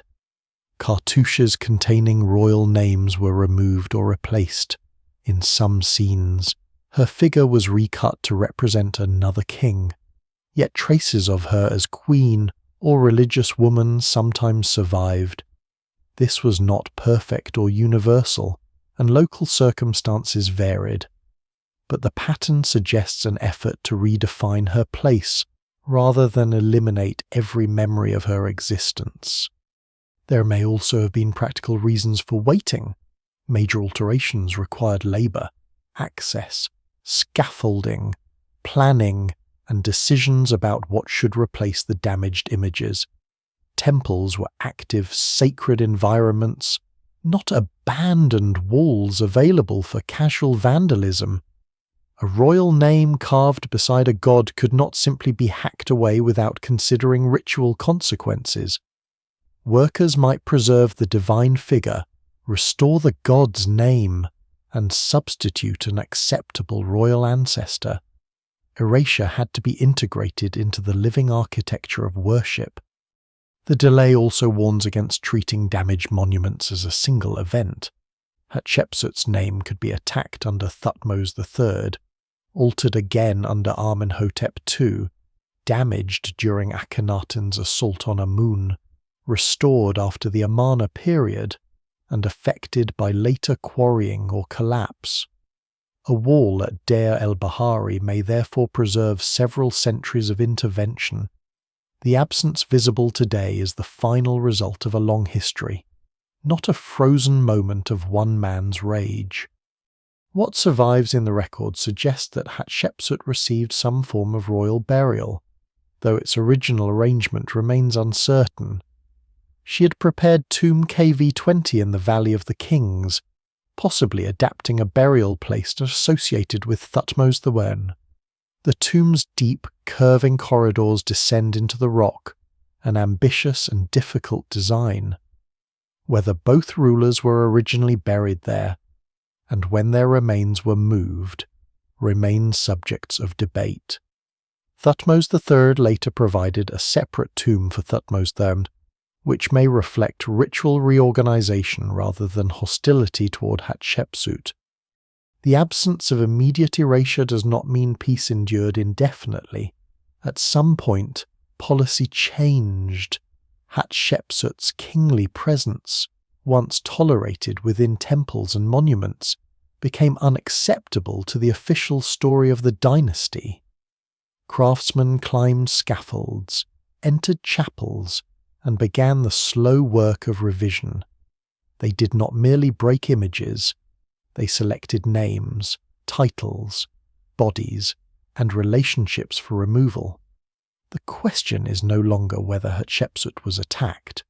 The chisel marks answer that clearly. The question is why the attack began only after Thutmose III had become secure, victorious, and old enough to think less about his own accession than about the memory his successors would inherit. The campaign against Hatshepsut's royal identity did not unfold as a single night of destruction. It was a sequence of decisions carried out across temples, shrines, statues, gateways, and inscriptions. Workers cut away cartouches, removed crowns, altered bodies, and replaced one royal name with another. In some places, the surface was hacked deeply enough to destroy the original image. Elsewhere, only the most sensitive signs were changed. Egypt was not merely damaging stone, it was revising the meaning of a reign. The clearest targets were Hatshepsut's names as king. Royal titulary included the throne name Matkare and the birth name Hatshepsut enclosed within cartouches. When these names were erased, the surrounding scene often remained recognizable. The god and offering table survived. The ruler's body might remain, but the identifying inscription was attacked. In other cases, the entire figure was removed and replaced with a male predecessor or successor. Each alteration changed who appeared to have performed the ritual and who could claim the legitimacy attached to it. Replacement was often more useful than empty destruction. Names of Thutmose III, Thutmose II, or Thutmose III could be inserted where Hatshepsut's had been. This did not simply remove an unwanted ruler, it reassigned her monuments and acts to acceptable men within the Thutmosid line. A scene once showing Hatshepsut before Amun could become evidence that another king had always occupied that position. The result created a smoother history in which authority passed through a male sequence without the interruption of a female pharaoh. Yet the substitutions were not always convincing. A new cartouche might be squeezed into a space designed for a different name. Carving depth could vary. Traces of earlier hieroglyphs remained beneath the recut surface. Proportions of the surviving body might not match the identity newly assigned to it. For archaeologists, these imperfections are invaluable. What ancient editors hoped would become a corrected image now preserves the stages of correction. The wall remembers both rulers at once. At Deir el-Bahari, the campaign reached deeply into Hatshepsut's architectural statement. Reliefs showing her divine birth, coronation, offerings, and relationship with Amun were altered. Some figures were chiseled out, cartouches were replaced, kingly attributes were removed or reassigned. But the entire temple was not demolished. Its terraces, chapels, processional route, and much of its sacred program remained. This selectivity suggests that the goal was not to deny Hatshepsut had existed. It was to weaken her standing as a legitimate sovereign within the sequence of kings. Karnak preserves another complicated field of intervention. Hatshepsut had filled the precinct with chapels, obelisks, gateways, and inscriptions. Later construction surrounded some monuments, obscured others, and reused selected blocks. In certain cases, Architectural change may have served practical or ceremonial needs rather than hostility. Temples were constantly rebuilt. New pylons rose before older structures. Chapels were dismantled and their stone used elsewhere. The challenge is to distinguish ordinary transformation from deliberate attack. No single explanation fully accounts for every altered surface. One striking example lies in the treatment of Hatshepsut's obelisks. These monuments proclaim devotion to Amun and the king's achievement in raising enormous granite shafts. Later walls enclosed parts of them, reducing their visibility while leaving the stone standing. It is tempting to interpret this as an effort to hide her glory, but the architectural sequence is debated. The enclosure may have combined new construction with an interest in controlling her presence. Egyptian reuse and political revision often work together. The campaign also affected freestanding statues. Many sculptures from Deir el-Bahari were found broken and deposited in pits or quarries near the temple. For modern scholarship, this seemed evidence of calculated hatred. Colossal images had been pulled down, shattered, and buried. Some fragments carried damaged names. Others had crowns or royal symbols removed. The destruction appeared personal because statues gave Hatshepsut a face. Recent re-examination shows that the damage must be read carefully. Not every statue was treated in the same way. Some heads retain intact facial features. Certain breaks are consistent with dismantling large stone objects for removal. Pieces may have fractured during transport, dumping, or later disturbance. Before reuse, a statue could be ritually deactivated by damaging identifying features or separating significant parts. Such treatment did not prove revenge. Political destruction and material reuse could occur simultaneously. A statue of Hatshepsut as king might be unacceptable in its original form, yet its stone remained valuable. Workers could neutralize the image, divide it into manageable pieces, and deposit or reuse the material. The act removed the statue from worship while preserving resources. In ancient Egypt, where monuments were regularly dismantled and stone moved into new buildings, ideology often travelled through practical labour. The campaign's selectivity appears again in the survival of Hatshepsut's non-royal identities.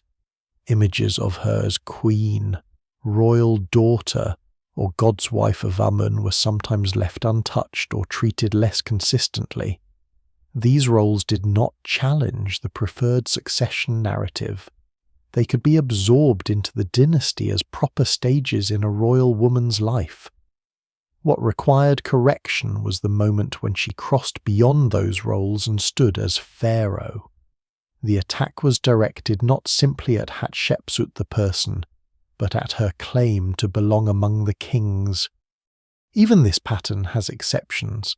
Damage varies from site to site, and later interventions complicate interpretation.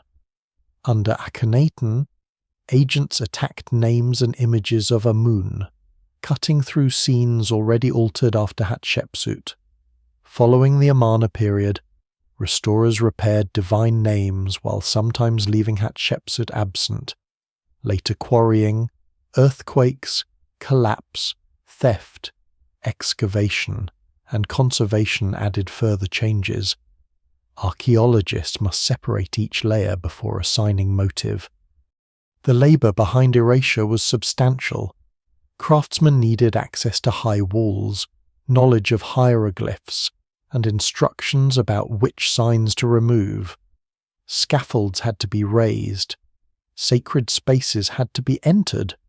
Replacement inscriptions had to be planned. This was state policy, not random vandalism. Yet no surviving decree records Thutmose III ordering a complete purge. The command is reconstructed from coordinated physical evidence. What emerged was a revised royal landscape. Hatshepsut's monuments continued to stand, but their authorship became blurred. Her offerings were transferred to male kings. Her titles disappeared. Her body could remain while her name vanished, or her name could be replaced while traces of her outline persisted. The campaign succeeded well enough to exclude her from later official king lists, but not well enough to eliminate the evidence of revision. Every awkward substitution, unfinished erasure, and surviving fragment exposed the work of historical editing. The chisels therefore did more than silence Hatshepsut. They created a second story layered over the first. Beneath the approved sequence of male kings remained the marks of a ruler who had once occupied those scenes. The campaign had begun to remove her kingship from Egypt's public memory, but the broken surfaces refused to become blank. The broken statues of Hatshepsut have long seemed to offer the simplest evidence in the case. Colossal bodies were found in fragments. Heads lay separated from torsos. Crowns had been knocked away. Inscribed bases were damaged, and pieces had been dumped into pits near the temple at Deir el-Bahari. For generations, the conclusion appeared obvious. Thutmose III had ordered the images of his former co-ruler smashed in hatred, and the broken faces were the physical remains of revenge. Yet stone does not explain itself. A fracture records force, but not automatically intention, timing, or emotion. The 2025 reassessment of Hatshepsut's statuary began by returning to details that dramatic narratives had often compressed. Instead of treating every fragment as part of one destructive episode, the study reconsidered excavation records, find locations, patterns of breakage, surviving facial surfaces, and the practical history of moving large statues. It changed the question from who hated Hatshepsut to what happened to each object between placement and discovery. One of the most important observations is also one of the simplest. Not every face was destroyed. Some statues preserve noses, lips, eyes, and cheeks even when the surrounding body is shattered.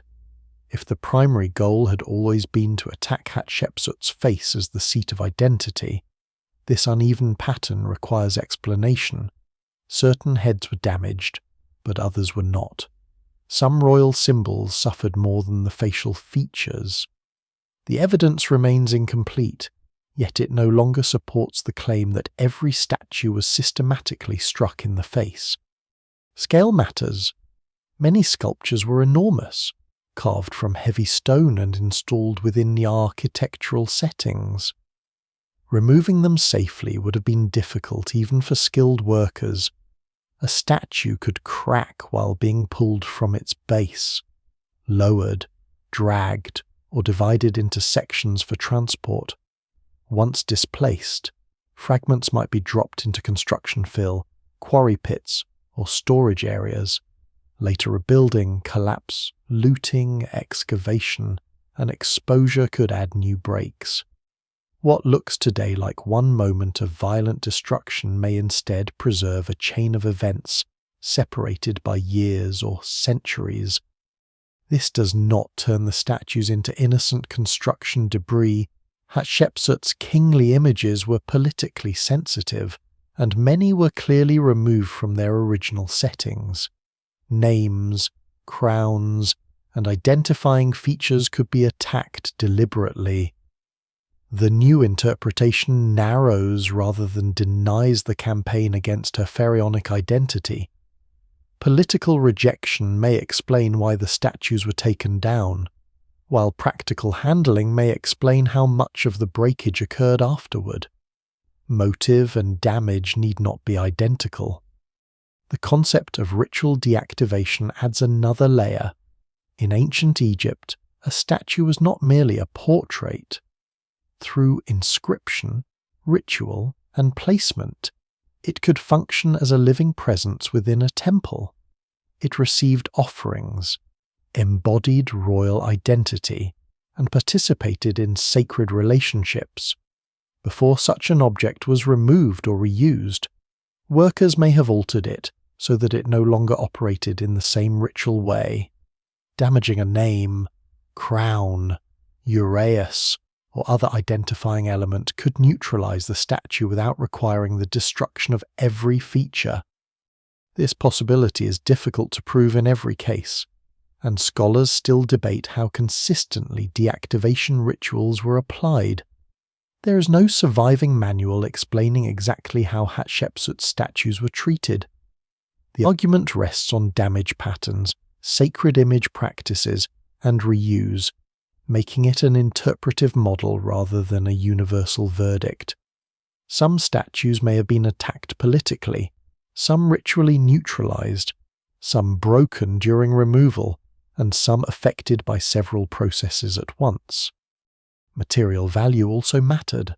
Stone represented labor already invested. Quarrying, transporting, and shaping large blocks required time, crews, tools, boats, food, and administration. When a statue became ideologically unacceptable, the material did not become worthless.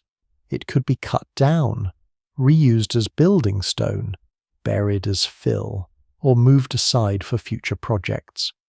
Egyptian monuments repeatedly absorbed fragments of earlier structures. Reuse could express triumph over a predecessor, solve an engineering problem, conserve resources, or accomplish all three together. The pits at Deir el-Bahari therefore become harder to interpret as simple graves for hated images. Depositing fragments near the temple may have removed them from view while keeping the material within a controlled sacred landscape. Some pieces were packed tightly, others were mixed with debris from later interventions. Their positions preserved decisions, but not always the words behind those decisions.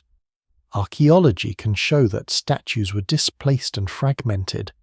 It cannot always recover whether the workers understood the task as punishment, purification, reuse, storage, or demolition. The emotional language of revenge remains attractive because statues appear human. A broken wall seems architectural, but a broken face invites empathy. Modern viewers instinctively imagine an attacker confronting the likeness of an enemy. Yet royal sculpture was also a political object, a ritual instrument, and a valuable mass of stone. The person who ordered its removal may never have touched it. The workers who dismantled it may have followed technical instructions without sharing personal hostility. The face encourages a psychological story that the evidence cannot securely sustain. This is where the 2025 research becomes a turning point. It does not rescue Thutmose III from every suspicion or argue that Hatshepsut's memory remained untouched. Instead, it separates questions that had been fused together. Was there a campaign against Hatshepsut as king? Yes. The altered inscriptions and images make that clear. Were statues removed from their original settings? Clearly. Were many broken? Certainly. Does every break prove a deliberate attempt to mutilate her face out of personal hatred? No. The distinction changes the larger narrative. If the statues were not all destroyed in one burst of rage, then the campaign looks more administrative, ritualized, and selective. Officials may have identified unacceptable images, removed them from active spaces, altered their identities, and redirected their material. Such a process fits a long-term effort to reorganize dynastic memory better than an uncontrolled emotional purge. It also matches the delayed timing of the erasure. A surprising irony followed. By being dismantled and buried, many statues escaped complete weathering and later quarrying. Excavators recovered enough fragments to rebuild seated and kneeling figures that now stand in museum galleries. Faces once assumed to have been annihilated reappeared from the earth. join lines remain visible across crowns, shoulders, and torsos, making the sculptures look wounded but present. The pits intended to remove them from sacred view became archives. The broken statues therefore reveal destruction and restraint, policy and practicality, disappearance and survival. They warn against reading emotion directly from damage. They also deepen the mystery. If hatred alone cannot explain the treatment of Hatshepsut's images, then the campaign must be understood through succession, ritual, architecture, resource use, and the controlled rewriting of kingship. The fragments do not make the story less dramatic. They make it more human, because institutions rarely erase the past for only one reason. The broken statues remove the easiest explanation, but they do not leave the campaign without purpose. Someone still decided that Hatshepsut's presence as king should be reduced, reassigned, or made difficult to recognize. Her cartouches were cut away, her figures altered, and her place in the royal sequence weakened. The question is not whether this happened. It is what problem the campaign was trying to solve. The most persuasive explanation begins with succession. Hatshepsut had established an uncomfortable precedent. She had not merely governed during a minority or exercised influence as a queen. She had taken the full titulary of a pharaoh, appeared before the gods as king, and remained in power while the legitimate male ruler grew to adulthood beside her. If her reign remained acknowledged, later generations might see female kingship not as an impossibility, but as something the dynasty itself had accepted. For Thutmose III, that precedent may have mattered less during the early years of his sole reign than when the future of his own line became urgent. His son Amenhotep III needed a clear route to the throne. By removing Hatshepsut from the formal succession, royal history could be rearranged into a simpler chain: Thutmose III, Thutmose II, Thutmose III, and then Amenhotep. The years of co-rule would no longer interrupt the appearance of orderly male inheritance. This theory fits the delay before the campaign. Immediate revenge would be expected soon after Hatshepsut's death. Dynastic editing becomes more useful later, when a ruler is preparing his successor. It also fits the selectivity of the damage. Hatshepsut as daughter, wife, or God's wife of Amun could remain part of the family's honorable past. Hatshepsut as pharaoh created the anomaly. Yet this explanation cannot be proven as the single motive. No surviving decree states that Hatshepsut was erased to protect Amenhotep II. The chronology is reconstructed from monuments, and some alterations may belong to different phases. Amenhotep II may have continued parts of the campaign, but the division of responsibility remains debated. What survives suggests dynastic concern, not a written confession. A second explanation involves royal ancestors. Egyptian kings repeatedly attached themselves to respected predecessors by restoring monuments, adding inscriptions, or inserting their own names into older sacred spaces. Replacing Hatshepsut's cartouches with those of Thutmose III or Thutmose II may have done more than conceal her. It transferred the power of her building program back to male founders of the dynasty. Her achievements could remain useful if their authorship was reassigned. This kind of appropriation was not unusual. Temples grew through centuries of addition, dismantling, recarving, and reuse. A later king could move a chapel, reuse decorated blocks, or place his name beside an ancestor's. Royal architecture was a conversation with the past, but never an equal one. The living king controlled the chisel. Hatshepsut's monuments offered rich material for this process. Her building stood at Karnak and Deir el-Bahari, embedded in the cult of Amun and the memory of the Thutmoside house. Destroying everything would have wasted sacred spaces and valuable stone.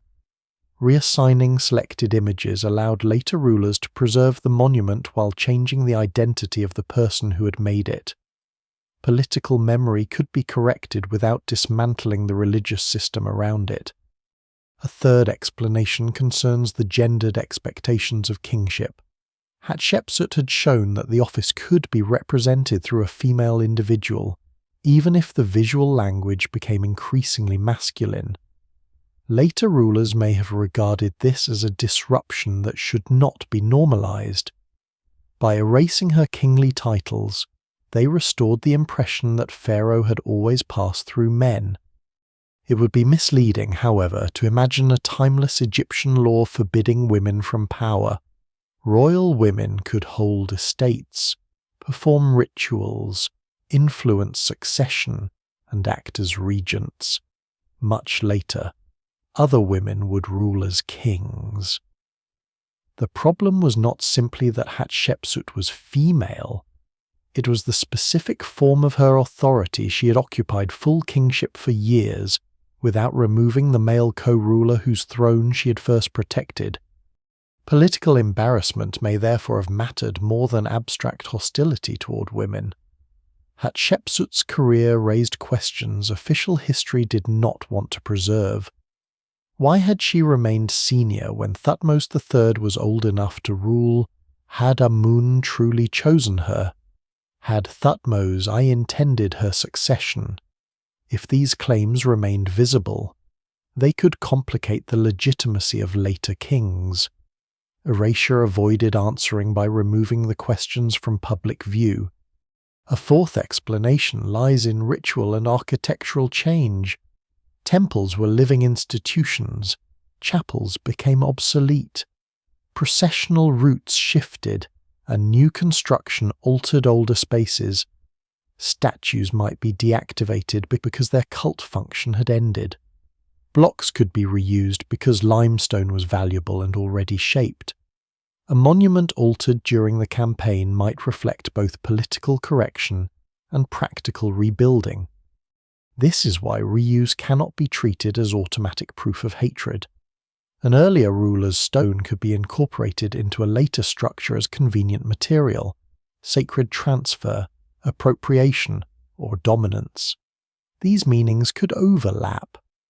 The people directing the work may not have separated ideology from necessity as neatly as modern categories do.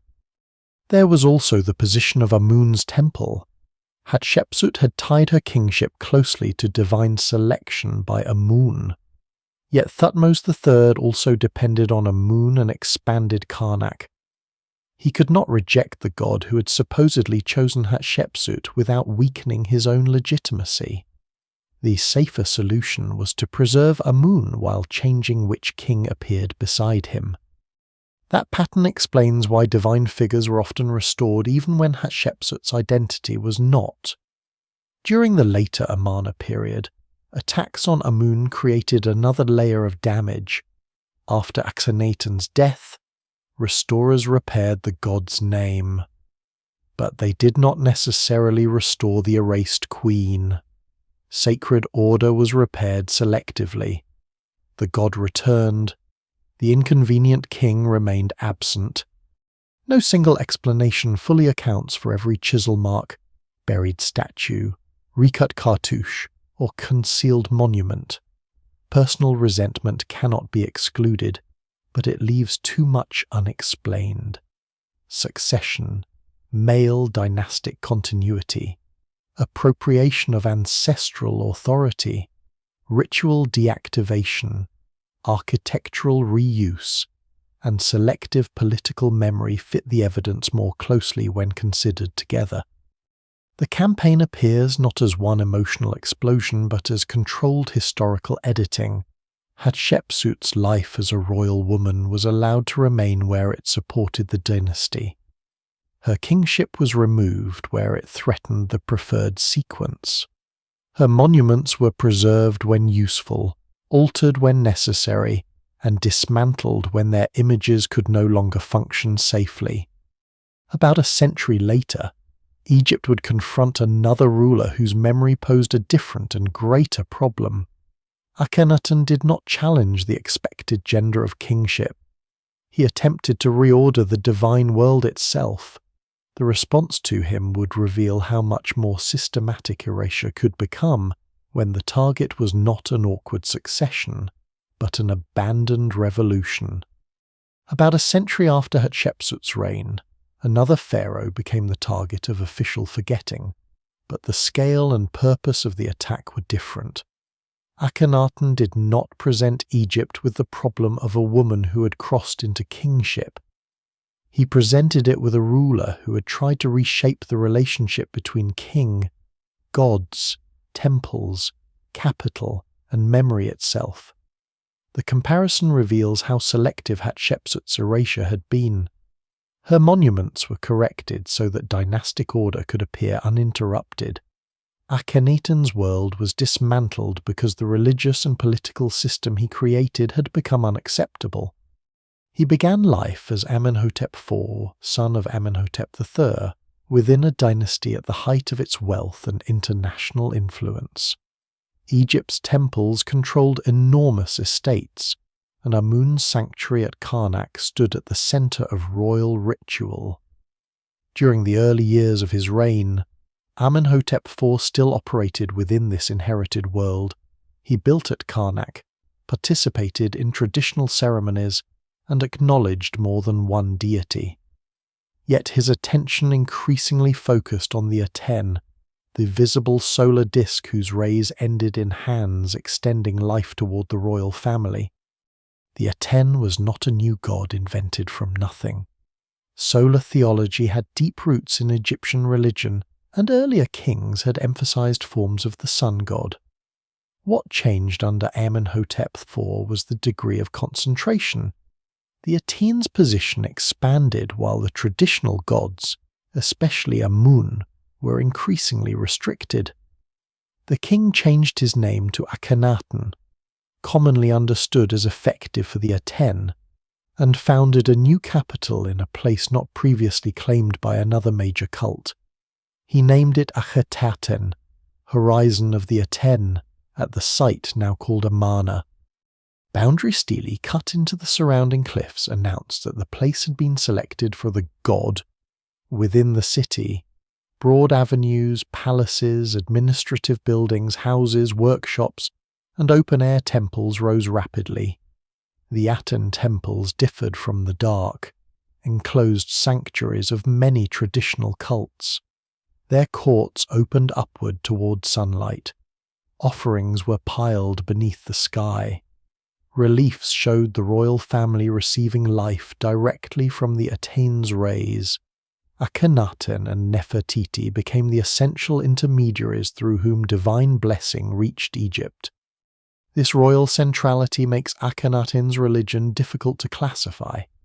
He is often called history's first monotheist, but scholars still debate whether that term fits. Atenism elevated one god with extraordinary exclusivity, yet the surviving evidence does not map neatly onto later concepts of monotheism. Some divine beings and traditional ideas remained, at least for part of the reign. What is clear is that Akhenaten's policy reduced the public role of other cults and eventually turned against the name and image of Amun. Agents cut Amun's name from monuments, including places where it appeared inside the names of earlier kings.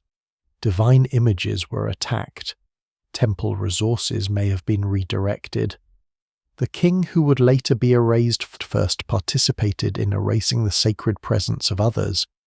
This reversal gives the Amarna story its stark symmetry. Akhenaten attempted to reorganize memory around the Aten. His successors reorganized memory by removing Akhenaten. The speed of the reversal was not immediate in every detail. After Akhenaten's death, the succession became uncertain. Smenkhkar and Neferneferuaten appear briefly in the record, but their identities, relationships, and exact order remain debated. Tutankhaten, a young royal figure, then came to the throne. His name was soon changed to Tutankhamun, signaling the return of Amun. The court left Akhenaten.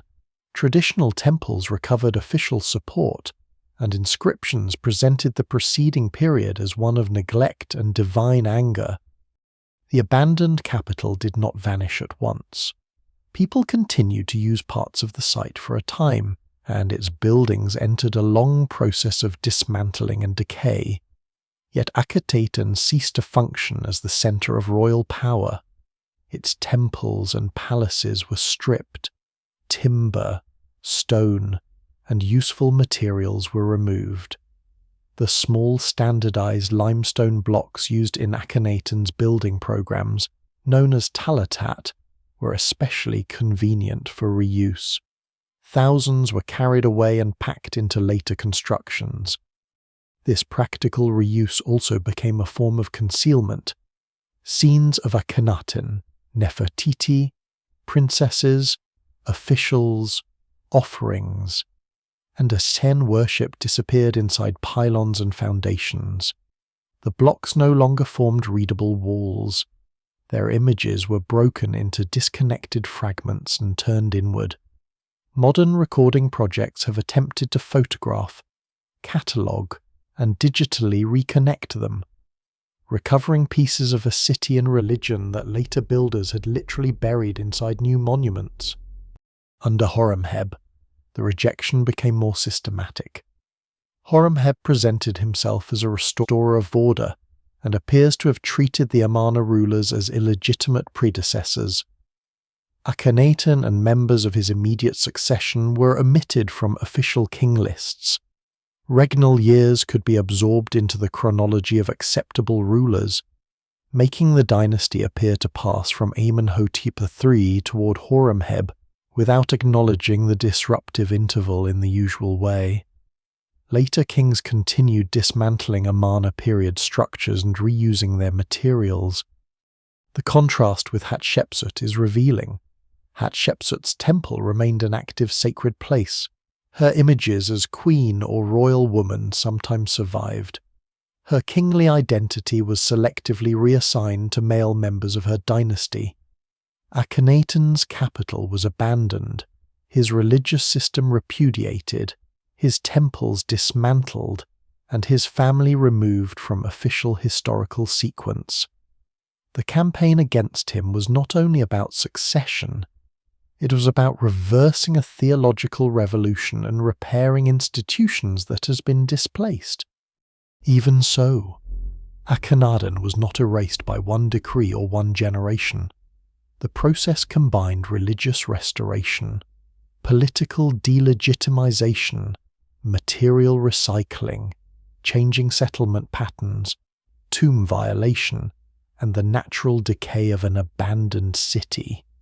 His royal tomb at Amarna was robbed and damaged in antiquity. He may once have been buried there, but the final fate of his body remains uncertain. No single explanation fully accounts for every disturbance, and the evidence does not support a simple image of officials carrying out one command to bury him forever. The comparison clarifies Hatshepsut's case by showing different degrees of official forgetting. Her memory was edited so that a dynastic anomaly would become less visible. Akhenaten's memory was attacked because the entire Amarna order had to be declared a mistake. One ruler complicated who could be king. The other had complicated which gods, temples, and capital could define Egypt. Yet both campaigns failed in the same fundamental way. Reused stone preserved images inside later walls. Omitted names created chronological gaps. Abandoned buildings left foundations beneath the sand. Damaged tombs retained traces of their owners. Erasure removed context but generated evidence. The surviving fragments make that attempted silence one of archaeology's most revealing archives. Akhenaten survived in fragments, just as Hatshepsut survived in recut cartouches and buried statues. Egypt could control the story told in official temples, but it could not control what future excavators would reconstruct from the ruins. Recovering Hatshepsut from the damage left by her successors requires a form of archaeology that studies absence as carefully as survival. An erased ruler presents a more difficult problem. The evidence may consist of a rough patch where a cartouche once stood, a figure whose crown has been recut, a block placed backward inside a later wall, or a fragment discovered far from the monument it originally decorated. The task is not simply to find what remains. It is to reconstruct the sequence of decisions that made the remains look incomplete. At Deir el-Bahari, researchers begin with the surface of the stone. Chisel marks differ according to tool, angle, depth, and purpose. A name removed quickly may leave irregular cuts, while a surface prepared for a replacement inscription may be flattened more carefully. Traces of pigment can survive inside recessed lines, preserving signs that are invisible in ordinary light.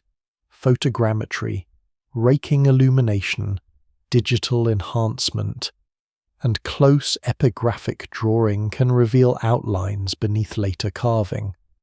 A wall that seems blank from the floor may still carry the shadow of Hatshepsut's original name. The grammar surrounding an erased space can also identify the missing ruler. Egyptian inscriptions were structured, and the words before and after a damaged cartouche may preserve gender, title, or royal epithet. A replacement name may fit awkwardly within a field planned for another sequence of signs. In some scenes, the body retains Hatshepsut's proportions or costume, even though the inscription names Thutmose III, Thutmose II, or Thutmose III. Archaeologists compare parallel scenes elsewhere in the temple, looking for repeated formulas that reveal what the altered version once contained. Architecture provides another layer of evidence. A decorated block found in a foundation may have been quarried for one structure, carved under Hatshepsut, dismantled during a later reign, and reused as invisible filling. Researchers examine stone-type dimensions, joint surfaces, mortar, orientation, and decorative style to determine where it belonged. Thousands of disconnected pieces can sometimes be grouped by matching edges, shared scenes, or repeated bands of inscription. The result resembles a puzzle whose missing parts may lie in museums, storerooms, fields, and later monuments. Excavation records are equally important. Early archaeologists often worked under conditions very different from modern practice. Their notebooks, photographs, plans, object numbers, and correspondence may contain information lost when fragments were removed from the ground. The 2025 reassessment of Hatshepsut's statues depended heavily on returning to such documentation. Find spots and break patterns changed the interpretation of objects that had long been discussed mainly through restored museum displays. A reconstructed statue can look like a single damaged artwork, while its excavation history reveals that the head, torso, and base were deposited separately. Conservation adds information but can also complicate it. Restorers join fragments, stabilize surfaces, replace missing supports, and sometimes reconstruct forms so visitors can understand them. Earlier restorations may obscure ancient joins or introduce materials that later researchers must distinguish from original stone. Modern teams therefore document every intervention.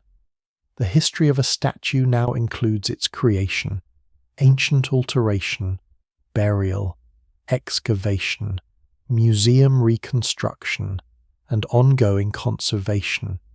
Each stage can change what observers believe they are seeing. The temple walls contain similarly layered biographies. Hatshepsut's image may have been altered under Thutmose III, then damaged again when Akhenaten's agents attacked Amun. after the Amarna period, restorers working for Tutankhamun, Horemheb, or later kings could repair the god's name without restoring the queen. Christian occupation, quarrying, earthquakes, water, salt, wind, and modern tourism added further changes. A single damaged scene may therefore preserve political censorship, religious conflict, natural decay, and conservation within the same few meters of limestone. Determining sequence is essential. If an erased royal name lies beneath damage to Amun's name, the first intervention must predate the Amarna attack. If a restoration inscription crosses both damaged areas, it belongs later. Researchers study which carving cuts through another, which plaster layer covers which surface, and whether pigment sits above or below a recut line. This method, similar to reading archaeological layers in the ground, turns the wall into a vertical excavation. New discoveries continue to expand the record. Excavations announced in 2025 recovered more than 1,000 decorated blocks associated with Hatshepsut's Valley Temple and related structures. Among them were well-preserved reliefs and an inscription naming Senenmut.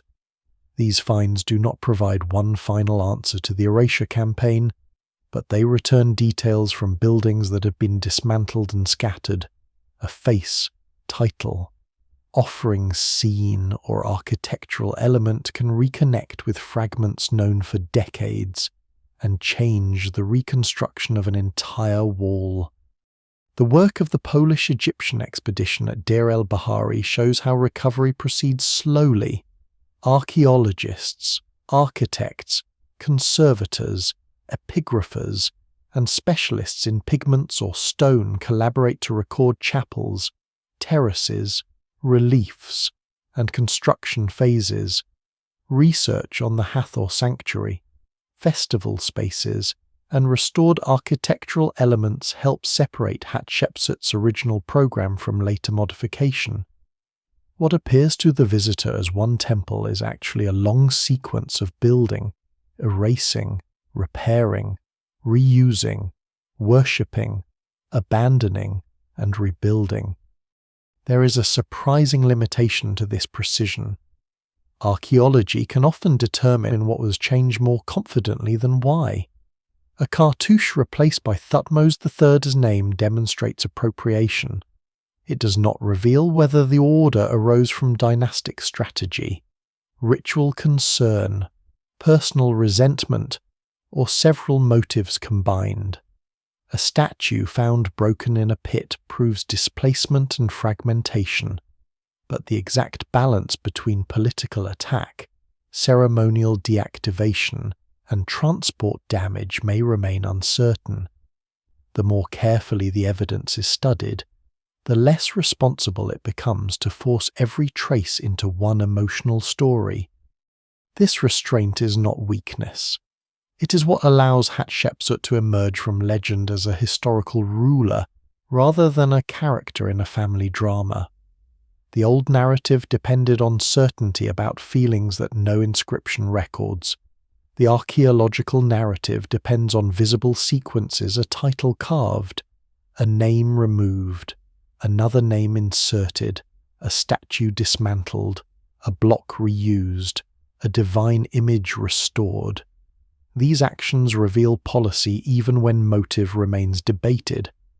The same methods recover Akhenaten from Talatat buried inside later pylons and from the deserted streets of Amarna. In both cases, reconstruction reverses ancient fragmentation. Blocks once separated to destroy a readable program are photographed, catalogued, and placed into digital or physical arrangements. Official omission becomes a clue. Reuse becomes preservation. A damaged surface becomes a timeline. By the time Hatshepsut's monuments entered modern scholarship, the erasure campaign had already failed in an unexpected way. The alterations drew attention to her, An untouched cartouche might have blended into thousands of royal inscriptions, but a carefully hacked space demanded explanation. Archaeologists learned to read the missing name through its outline, context, and replacement. The state had tried to make her kingship disappear from memory. Instead, it left a technical record of how memory was edited, one cut surface at a time. The campaign against Hatshepsut succeeded in one narrow sense. Later Egyptians looking at official king lists could move from Thutmose II to Thutmose III without encountering the woman who had ruled between them. Her years of kingship were absorbed into another reign. Her cartouches disappeared from prominent walls. Statues that once filled Deir el-Bahari with repeated images of Matkare were removed from their settings. A future visitor could walk through sacred spaces shaped by her authority and encounter a version of the past in which she had become queen, daughter, or absence, but not fully Pharaoh. Yet that success depended on leaving too much behind. Hatshepsut had built on a scale that made total destruction impractical. Her name had been carved across temples, chapels, obelisks, statues, foundations, and blocks that later moved into other structures. Her officials had recorded their service.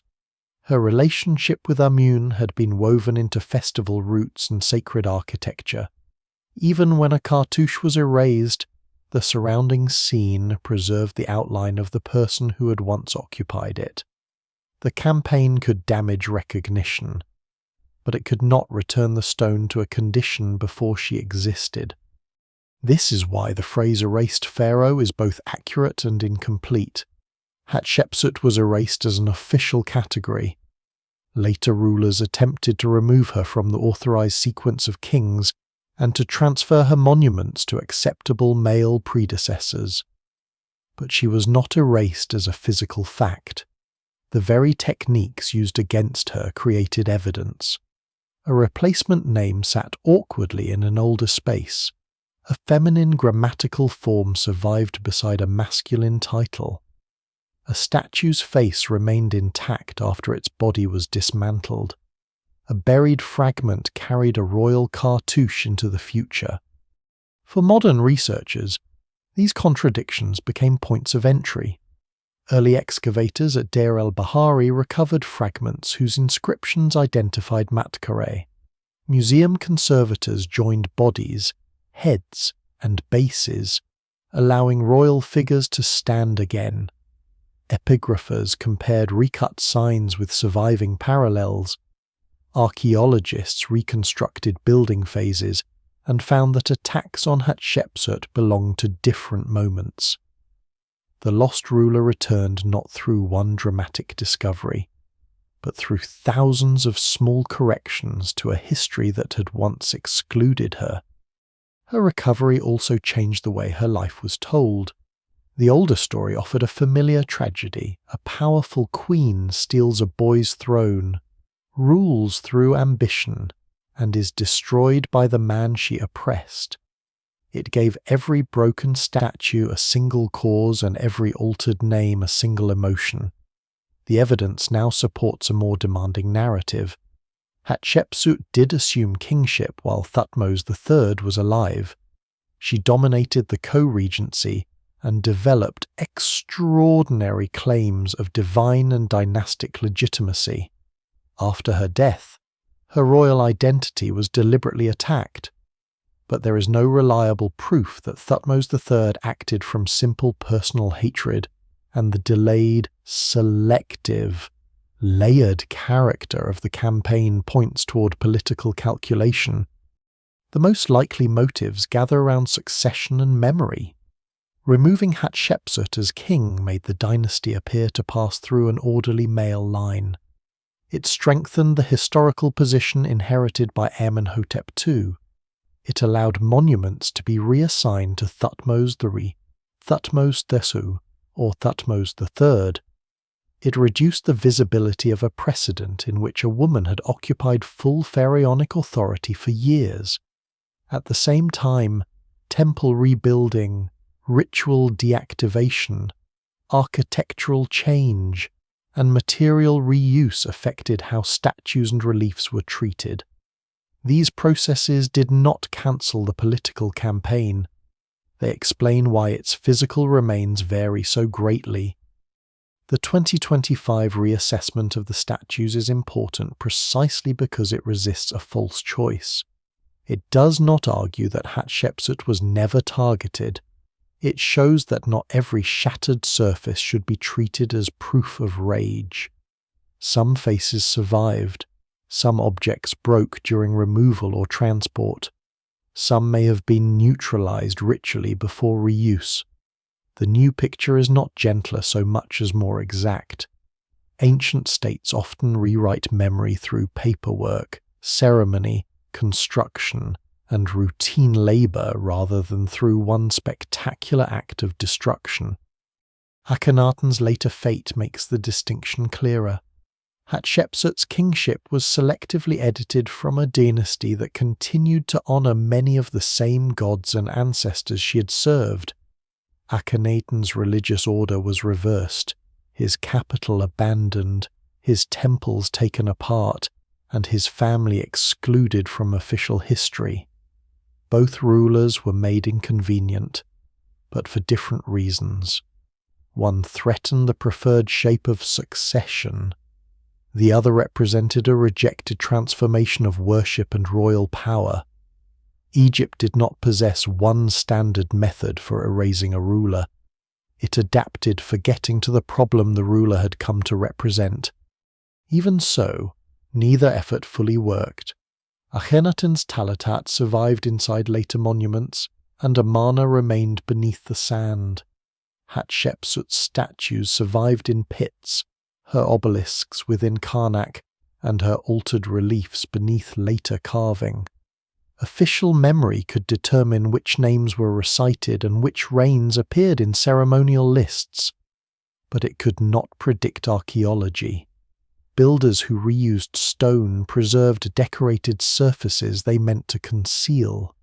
Workers who buried statues protected them from later weathering. Scribes who inserted replacement names left enough of the older composition for future readers to detect the substitution. Hatshepsut's return to history should not be mistaken for complete recovery. Much remains unknown about her private intentions. The precise stages of her accession, her relationship with Thutmose III, the circumstances of her death, and the officials who planned the later campaign. Scholars still debate when specific alterations occurred and how different motives overlapped. Archaeology does not restore the past as an unbroken film.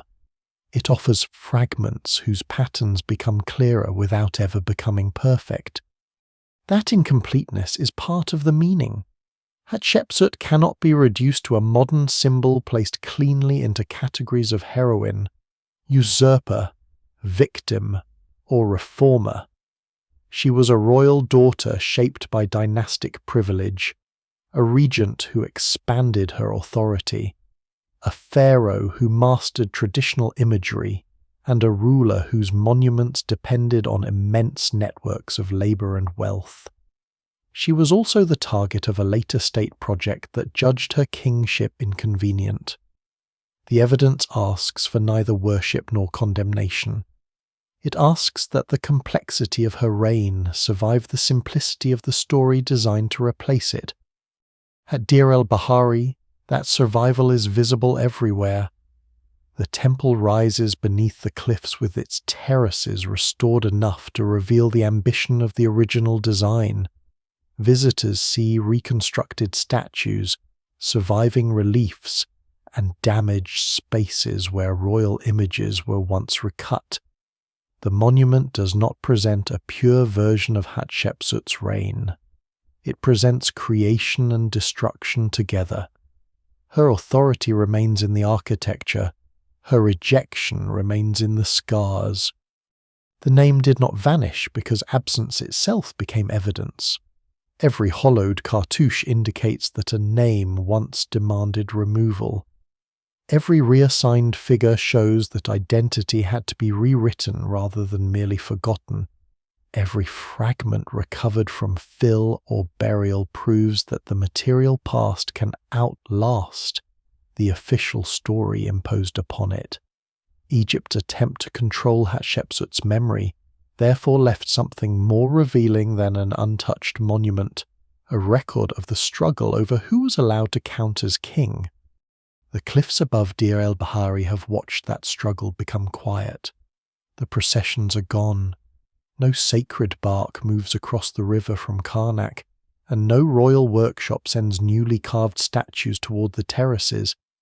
The hands that raised the obelisks, painted the walls, cut away the cartouches, and later restored broken fragments have all disappeared into the same depth of time. What remains is stone under changing light. In the morning, shadows settle inside the chisel marks and make the erased signs visible. By noon, the pale walls flatten beneath the sun, and the temple seems almost complete. Toward evening, the terraces darken against the cliffs, while the Nile valley beyond them returns slowly to shadow. Hatshepsut survives within those changes, not as the unbroken image she commissioned and not as the emptiness her successors intended. She survives between them. Her story rests in the distance between a face and its damaged name, between a statue and the pit that preserved it, between an official list and the rain it emitted. Time rarely keeps human memory in the form people choose. Monuments crumble, while discarded fragments endure.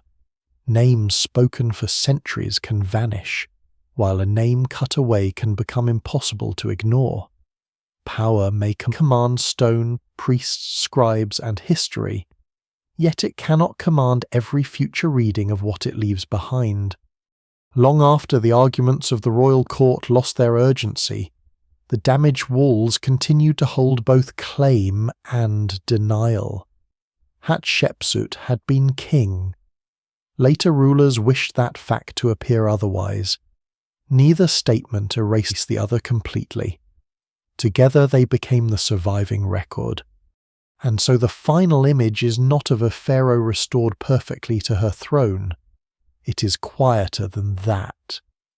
It is an empty cartouche at the edge of a sacred scene, roughened by ancient tools, still catching the last light. The name is missing, but the space remembers its shape. Across more than 3,000 years, the silence points back toward the person it was meant to conceal.